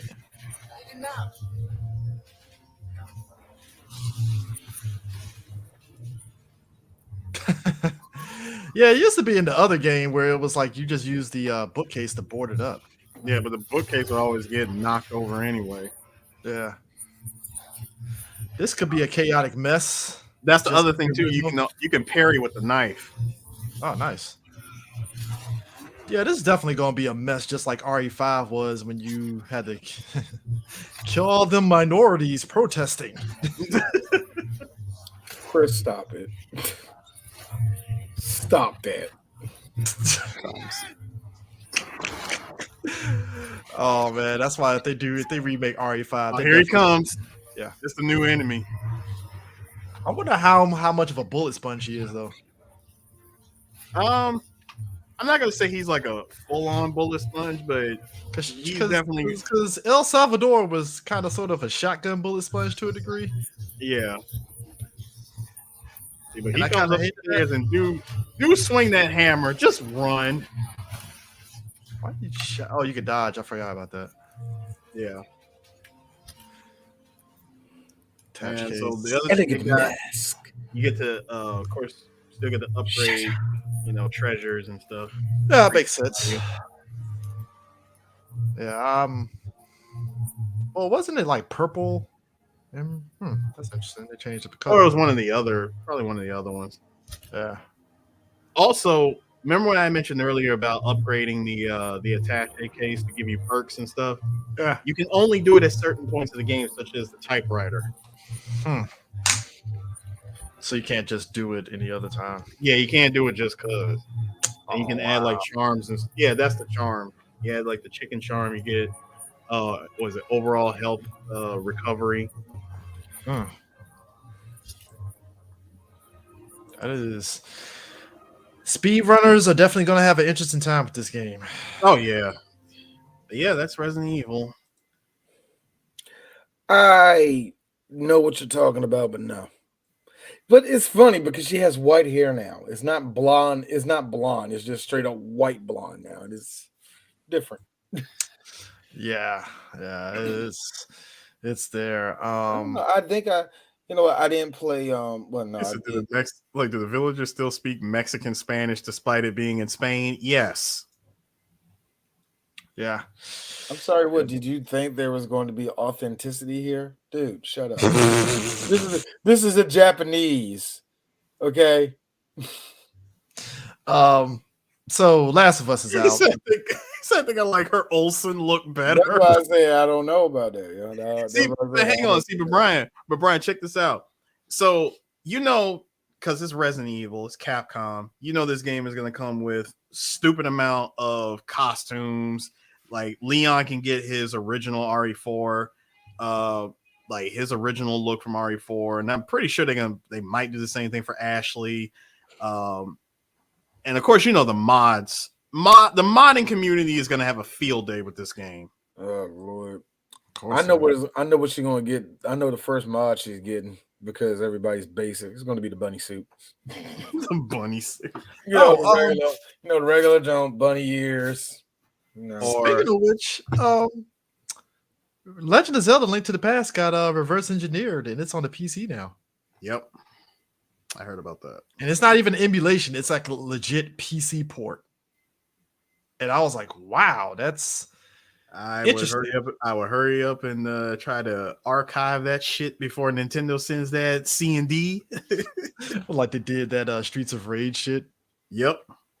Which I still have, by the way. Or no, worse yet, the Chrono Trigger remake. Somebody took the time to make like a modern retro remake of Chrono Trigger, and Nintendo slapped that shit down. It's like, we'll do it when we feel like it. Stop doing our work for us. Did you hear about well, look, nobody cares, and I know nobody cares about this whole shit, but Billy Mitchell double fucked himself. Yes. You hear about that? Yes, I did. Yes. So, all right, just give a real brief thing. Just real brief.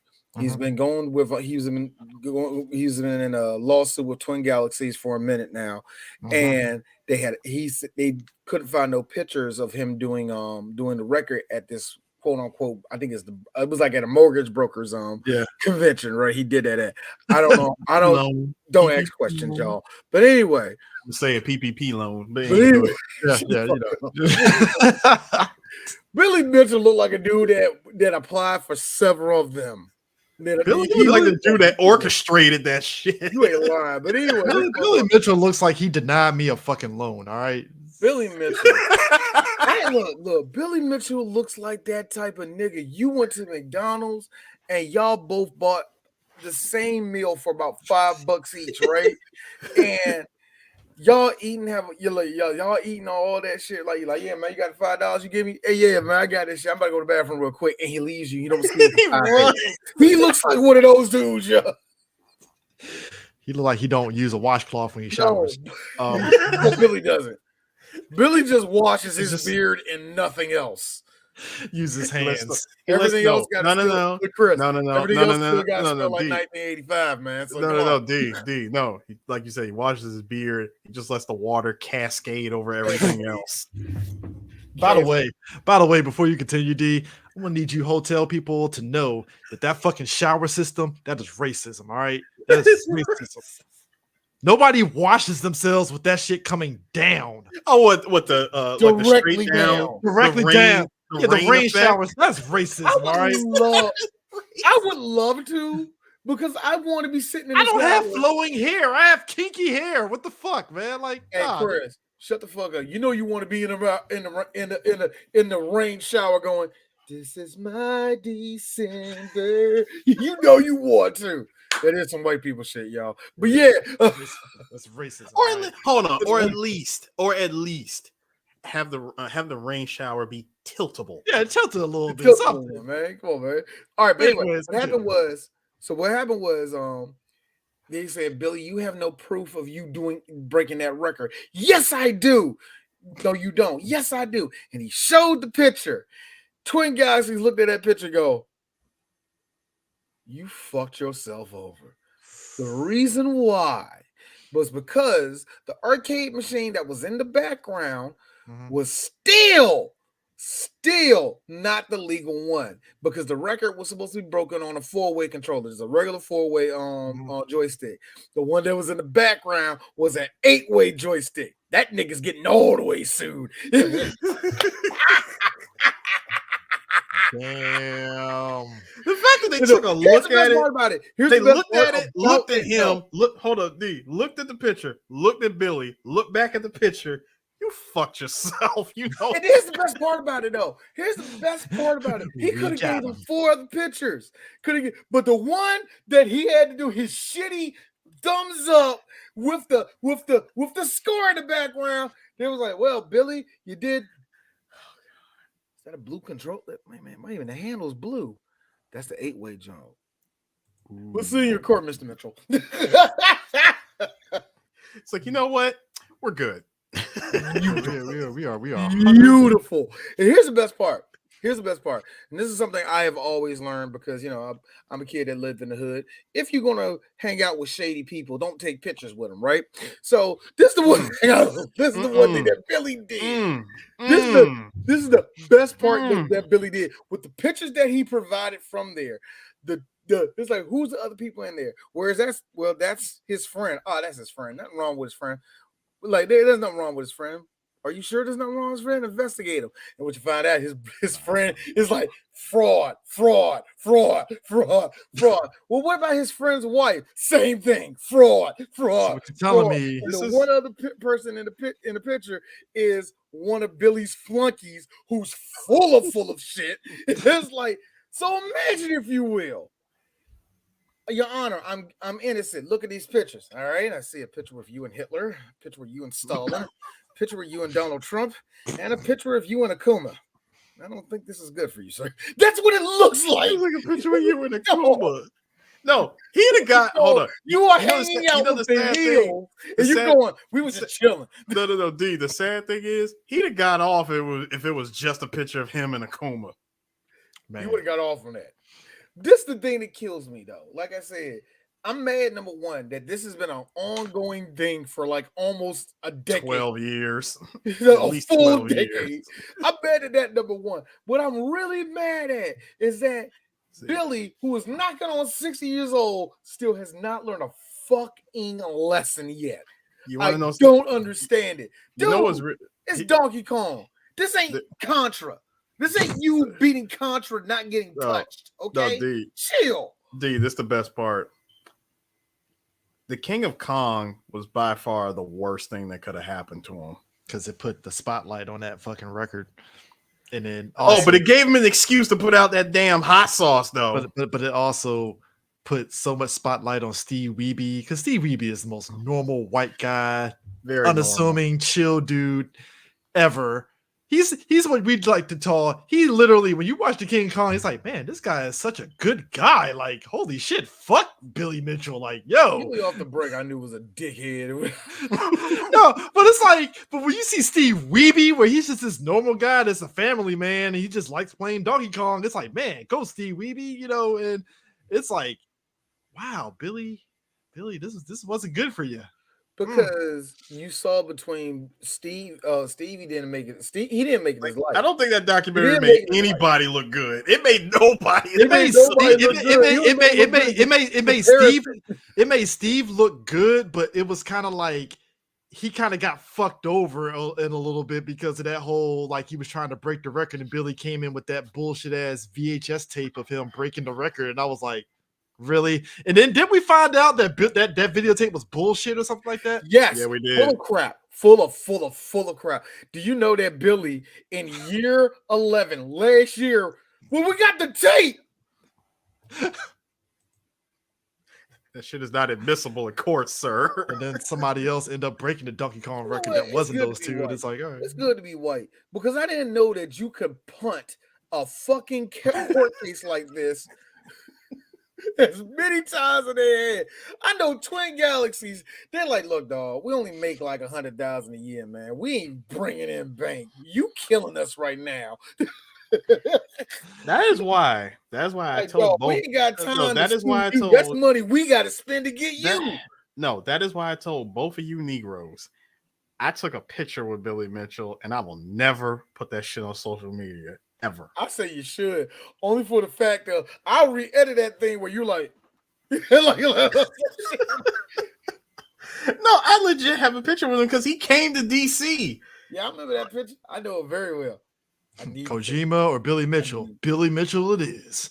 Bro. Well, Kojima wasn't even there. That's, I know. I'm just kidding with you. Like that was that whole video game symphony orchestra thing that they were doing where they turned it into like a big thing for like a week. And I just happened to go to it. I'm leaving, and on my way out, I see Billy Mitchell. And this is back when all I was trying to do was get the damn hot sauce. Billy Dog, Mitchell just dog, like a regular dog. ass white dude in DC, to Only be thing honest you with you. needed. The only And thing this was you needed- 2011. Only thing that This was is missing- right before all that bullshit kicked off with him. Only thing you was missing right there after you took that picture was turn around, you bumped into Tommy Tellerico, and he gave you a CD, a random CD of his music and shit. I wish I. Do you know that this? I wish he was there. I really Do wish he you was there. know that this cock missile had the goddamn nerve to say that he created the oof? Oh my god! He said, "Bro, I'll never forget when He he said he came created out and a said oof that." sound. Yeah, I look. I wish I had the website. I wish I had dudes video on me right now. I don't feel like looking for it. He did a whole hour special on it. It is the most amazing thing. Tommy Tellerico, apparently, since we have ever known him, has lied. Just lied. Like the only thing that he has done was music. The music, fine. Don't take that away from him. It's when he starts talking, you should take that away from him. That is what I learned about Tommy Tellerico. Yeah. y'all gonna fuck around and end up Why is owing, no, seriously, y'all gonna fuck around and end up owing David Wise an apology. Man, Hey Chris, you cool with me, man? But why is everybody in the video game industry an asshole? Like they said, never meet your heroes, bro. Never meet your heroes. I guess finishing off this Last of Us TV show is taking off, but we had a casualty that happened. Anne Wershing, who played Tess in the video game Last of Us, she died of cancer. Yep. She got diagnosed back in 2020, but cancer, despite treatment, sometimes, yeah, it just takes it over. wins. It just wins, unfortunately, and she died. The TV show is actually pretty good so far. It's really good. It's everybody felt some way about the last episode, but I'm like, guys, did you not look at the letters when you're in Billstown? Kind of implied that there was something happening. It's just the game ain't gonna dive into that shit because it's a video game. And plus, the show already got picked up for a second season. Which what's funny to me? Everybody's predicting, so we're getting Last of Us Part 2 in season 2. I'm like, Everybody's thinking that's who what it says is. that? Because you could literally end this season off with with Joel getting stabbed in the school and end it off right there. And that'd be a good way to end off season 1, where Ellie picks him up and boom, we end with them going off into winter. That'd be a hell of a way to end that off. I mean, they could not only could they do that, or they could do like what they did with Walking Dead. They just take some liberties, have a couple of things happen for a couple of, for some episodes that aren't necessarily related to the video game. It could just be an original storyline episode for a season. Yeah, because the greatest thing about this show to me is that we have to think about it in terms of, okay, we're watching a show, we're not playing the game. So Yeah. the show has a lot of leeway to fill in the blanks. What I liked about the first episode was we're following Joel's daughter during the day, because if you play the game, if you paid attention to the TV, they were highlighting there was some shit that was going down in town, but you didn't really ignore it because you're just following Joel's daughter. But what I like about that first episode, they spotlighted, oh, shit was hitting the fan days before, weeks before this happened. But that day, whoo, yeah, fire, ambulance, everything was popping off, and it was about to go. It was a prelude to shit happening. Like, So did you like the way not Bill Gates or Bill Nye was telling the world what's about to happen, you know, with fungus taking over? When I looked at this, I was like, bro, this is hitting a little too close to home because this sounds exactly like World Health Organization talking about COVID. Yeah, I mean, and just that, and also like, you know, when she's asking Joel about like their neighbor because she's transformed and stuff, and it was like, yeah, she had to go to the hospital multiple times. And then we found out in a recent episode that apparently the government was putting shit in food that was like affecting people. And I was like, oh shit. Wow. Which, ironic enough, surprise, surprise, last week it came out that so do you know how we joked about like somebody pointed out how Minute Maid, the lemonade had like these chemicals in it that was bad for you, right? And we kept joking, oh, I'll still drink it anyway. Apparently, Simply Lemonade has the Simply brand of drinks has chemicals that actually can cause like cancer and shit in it, dead ass. And I'm like, are you serious? And they're getting sued behind that shit. Yeah, they're getting sued behind that shit. And I was like, wow. I don't know what's wow. I don't know what's the bigger upset. That or freaking Biden shooting down that China spy balloon. Oh God, what happened with that? By the way, They got shot down. They shot that. Well, they were deliberating on whether to shoot it down or not, and then it was like, "Fuck it, shoot it down." You know, they shot the shit out of that thing. Was the Chinese like, oh shit, what's that dude over there, or was it like, yeah, we did it? What was it? I want to say a little bit of column A, column B. Honestly. Yeah, I want to say it was somewhere in the middle. Oh man, the balloon shit! Didn't know that happening. Oh man, we had some problems, and we had to cancel that Hey, contract. man, we knew when it got off the Guam, we knew we had a problem, man. Nah, but it's okay. We'll do it next month. But I just find it funny, like be next month, you mother.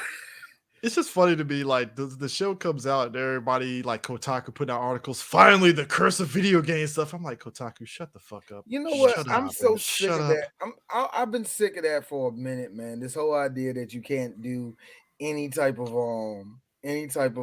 video game show, movie, or anything, and you know, you can't. You know, you're not going to be able to make a good show. Here's the thing about it. Here's also the big thing. The Last of Us was getting rave reviews for its story way more than its game for like about a good year before everybody was like, hey, you know what? This game good too. so everybody was already talking about the story and all that, man. So it's like that doesn't surprise me. It's the brand new of what? You mean to tell me there's a good video? Shut up. You just had Sonic 2 that just I get came it. out. What are we talking about? I get it. You With didn't Sonic like 3 on the way. Harris. I get it. You didn't like Cole and Mortal Kombat. Shut up. I think for me it's just properties out there. Man. I just want I think a lot of us just want consistency. Like you can do, like we knew we can get good video game TV and movies. It's just we want consistency and not just one good game and then like 5 shit fucking things and then because like for every Sonic, big facts. Yeah. The curse ended with Assassin's Fist. Because like for every Sonic, we got fucking the 2-headed horseman of Resident Evil, Welcome to Raccoon City, and that piece of shit fucking Netflix show. And it's just like, like what the fuck? No. See the Netflix. Okay, first of all, Welcome to Raccoon City is what happens when they say, hey, you know what? I really love the first 2 games. Can we make a movie can we make an hour and 20-minute long movie based on both games and squeeze as much of story from both into this single movie? On a $2 million followed budget. On a $2 million budget, we're gonna change the way everybody, like as far as the cast members go, change how everybody looks. Make Leon an idiot. Make this character this. Make this character that, and just go nuts. We're gonna follow the story, but at the same time, not give a fuck about following the story. Netflix Resident Evil was agenda pushing, but we ain't gonna talk about that. Was it agenda or was it? It was. That was saying it was. Agenda? You know it was.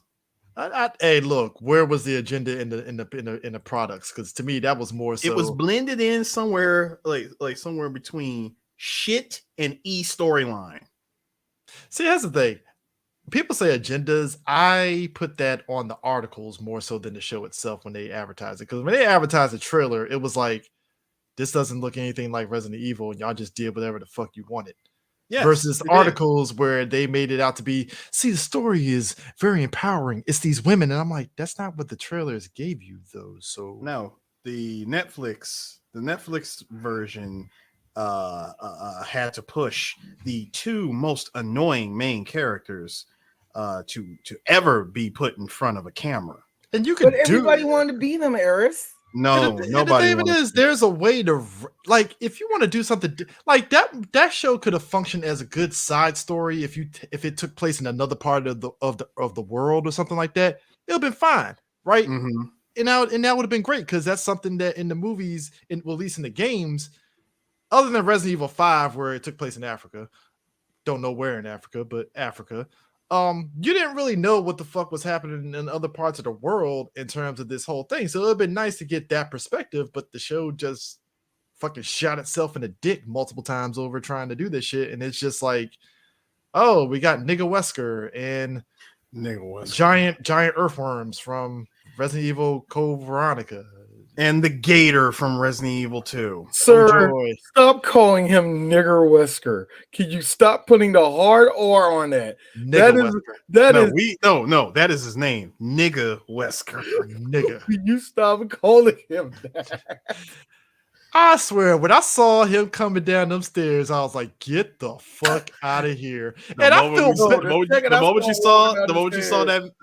saw that Matrix suit, that was it. Let me tell you, man. That Matrix suit and that hair, I was like, "You were in John Wick." No, look, Lance Reddick, God bless him. That man took that paycheck and was like, "All right, cool, fine. I'm in this. I'm gonna put my best foot forward. I'm gonna do whatever." Meanwhile, he's kicking up in the Horizon games and acting his ass off in that one. I'm like, you know what, dude? Stick to mocap in the Horizon and you're straight because you're good in that game. Besides, he was already at the Netflix studios doing voiceover work for Paradise PD, basically. So it's like, hey, you know, it's Man, Paradise PD is how he keeps. Paradise PD is how he keeps that Ford Expedition in that garage, nigga. You better. I play Agent Hey, you know, Riddick looked like he got a Ford Expedition and he happy about it too. So what's that? What's my expedition? So he one of them niggas. You know, I'm Agent Clackers. So D, have you been playing? Have both of y'all been? I hate that show now, Eris. Why? The only thing I still like about it was the big ball energy. The big ball energy. Because he had the nerve to palm slap his nuts. So both of y'all, other than me playing Crisis Core, which I need to get back into playing, have both of y'all been playing any games lately? Between I'm playing right now. You can't see it. I'm actually playing Smash. I'm getting back into Smash again. It's been a minute. And real talk, just because I'm trying to get all the trophies, and just a personal thing because I had the game and I didn't finish it, was a game I mentioned earlier. It's actually Samurai Warriors 4 and Dynasty Warriors 7. The last good Dynasty Warriors. Because 8 was, look, imagine, all right, the difference. Now, I know to everybody it's the same bullshit. Fine, cool. But check this out. Imagine, if you will, you saw a game, the game that came out before. That was pretty good. This is actually a good addition of it. The very next game is the same game, and they take away like half the weapons. Wow. Fuck that game. Well, I hate how that game fell apart. Wow. How that game, which, you know, it's bad enough. Like I said, look, I make fun of Dynasty Warriors because I know it's a shitty game. I know it is. I like it. It's a stress reliever for me. But other than that, forgive me, Chris, I picked up Yakuza 5, and I have not picked it up. I'm still in the first part of the game. Like, I did like the first chase scene where you know, Kiryu is racing people in a regular ass Toyota Crown. Wait till you upgrade the car there, buddy. I forgot there's upgrades. This nigga is like, no, seriously, you're in a Toyota Crown that can't go no faster than 80 miles per hour. And you need to tell. These are Insane. errors. It's full on initial D scenes. Yeah. Yakuza, like I stand by that. Yakuza is one of the greatest games ever made. But yeah, I haven't picked it up in like a month though. But that's what I've been playing lately. That and I've been playing a shit ton of baseball because I'm about to get on MLB The Show this year. I'm getting on 23 this year. So yeah. Cool. About you, Sue? I've been playing a little game called Battlefield 2042, and I've been having some fun. I got a little clip. Oh, one boy. of my favorite shots. Here we go. And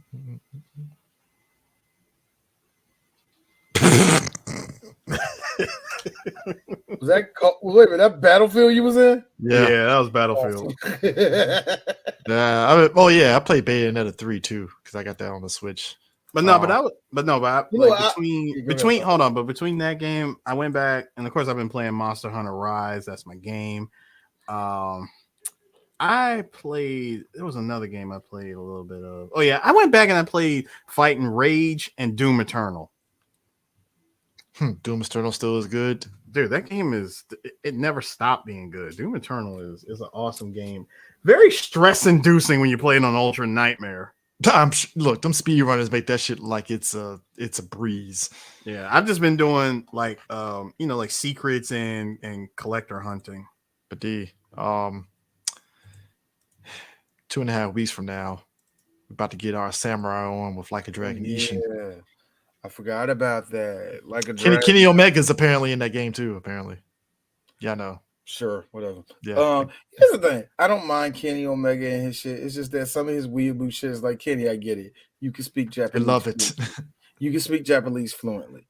Shut up. I don't care, Kenny. I'm just hyped to play But Cosmo whatever. with a gun and a sword. So I'm hype. I think that's cool, man. I was like, God, it was that one. It was it was another game that I the Horizon DLC drops this month too.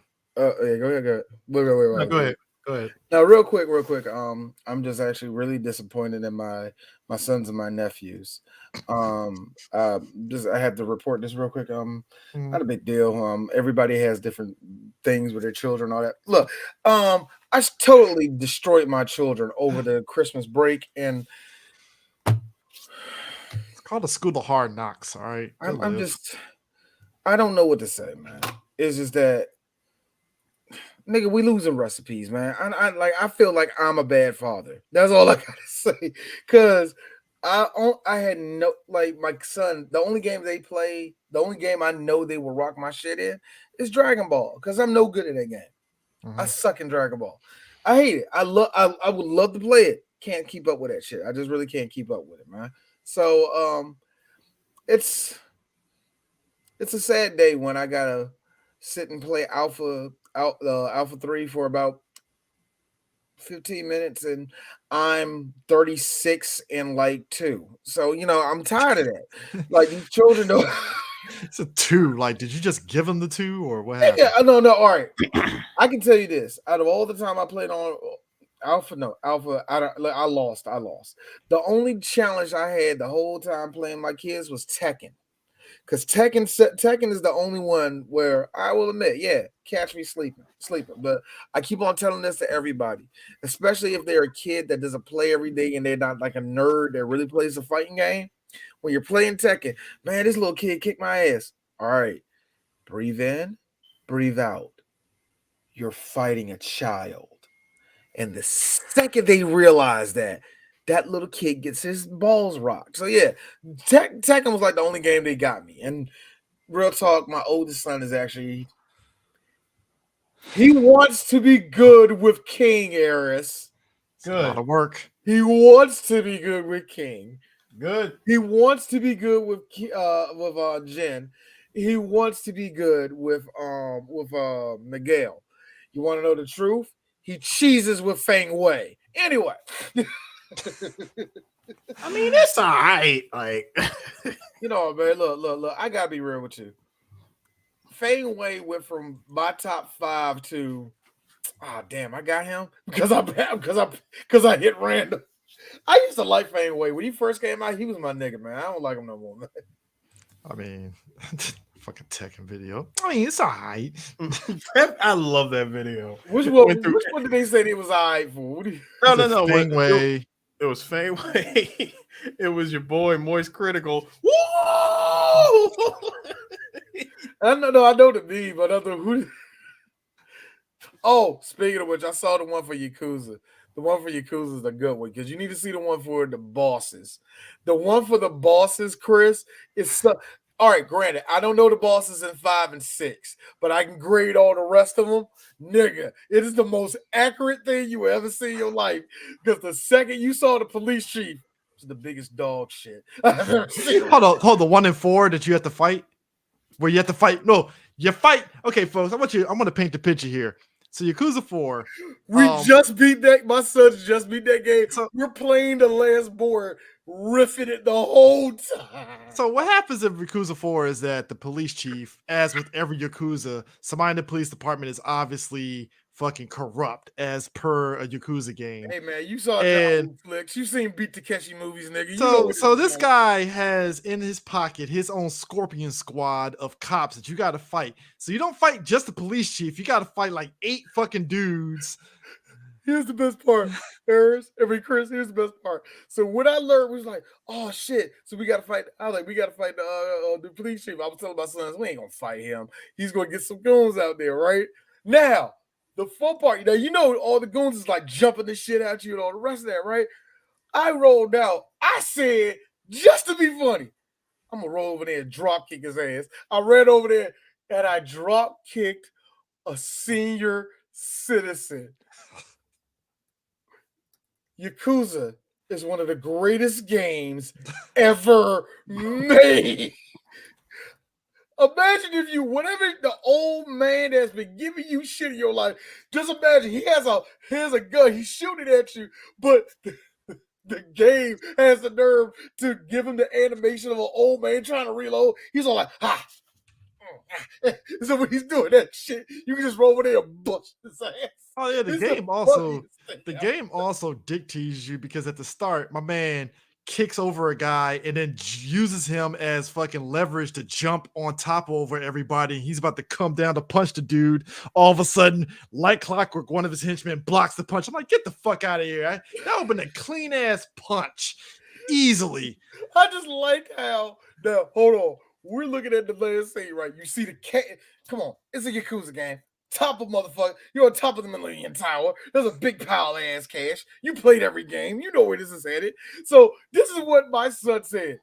So where the good guys at? I'm like, I don't know, but I hope them niggas don't show up in a helicopter. Yeah, D. Wait till you get to 5 because it's. I like the fact that these niggas got off. They was like, all right, pick your boss. Oh, D. When you get to 5, it's one of those like. So why are we fighting again?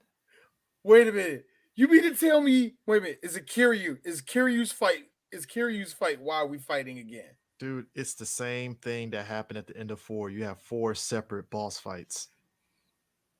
And I'm just sitting there like, why? Huh? So you mean to tell me after Yakuza 2, Kiryu technically really didn't get a good boss battle until 6? Is that what you're trying to say? Yakuza's the best game ever made. I swear to God. I remember playing 5, which is so focused. I'm not spoiling it for D. I let them play it, but like when you get to the ending, you're like, this ending makes no fucking sense. I just got one question. You can spoil this for me. Because in the beginning of the game, we seen it. Next thing you know, Kiryu wakes up. I'm sorry, is that a bitch in this room? Oh, Kiryu. Does she leave or does she get killed? Please tell me which one. Leave. Oh, I was hoping death. Come on, man. The reason I was hoping death was because I really don't. Come on, look, you played it. Come on, y'all, shut the fuck up. Y'all played Japanese games before. You knew they was going to. I thought they was going to. Come on, whatever. No, that's not happening. But yeah, D just wanted an excuse for heat mode to be activated. It's all oh man, look, dude, this is Kiryu, man. to secure you. All you need is a pup. Look, if there's a puppy that he knows and it got kicked a little bit, that's it. But anyways, that is it for So- pressing buttons. We are definitely going to keep this as a once a month thing. So we just gotta, because fuckery always abounds in the video game world, and it's Especially in always the video game Yeah, industry. we'll definitely see you guys on the very next episode. at that Sometimes- point. Now hold on. Sometimes depending on how crazy stuff gets in the news of video we games, live stream some stuff too. we definitely check us out for the next live stream, or like I said, we might do an episode sooner than Well, later. they're doing a new Tekken announcement tomorrow after this World Tour finals and stuff. So I might see what that's about because I'm Yeah. hoping it's probably some more Tekken 8 news. No, but I'm talking about like aside from that, like any other crazy stuff yeah. that happens Oh, in the game news. The video game Depending on how crazy it is, you might get an episode sooner rather than later. Yeah, But and, then and in a way, in some instances, pray to God is not going to be one where people lost their jobs. But well, we already started off as me and Sue talked at the top of it. 2023 already had casualties of everybody losing jobs because we need more money. Like it could either be that or God knows you're doing the most over the top disingenuous apology for a deep fake. But again, we ain't gonna talk about that. Y'all have a good one. It's pressing buttons. Yeah, just don't jerk off the AI. So there you go. Peace, guys.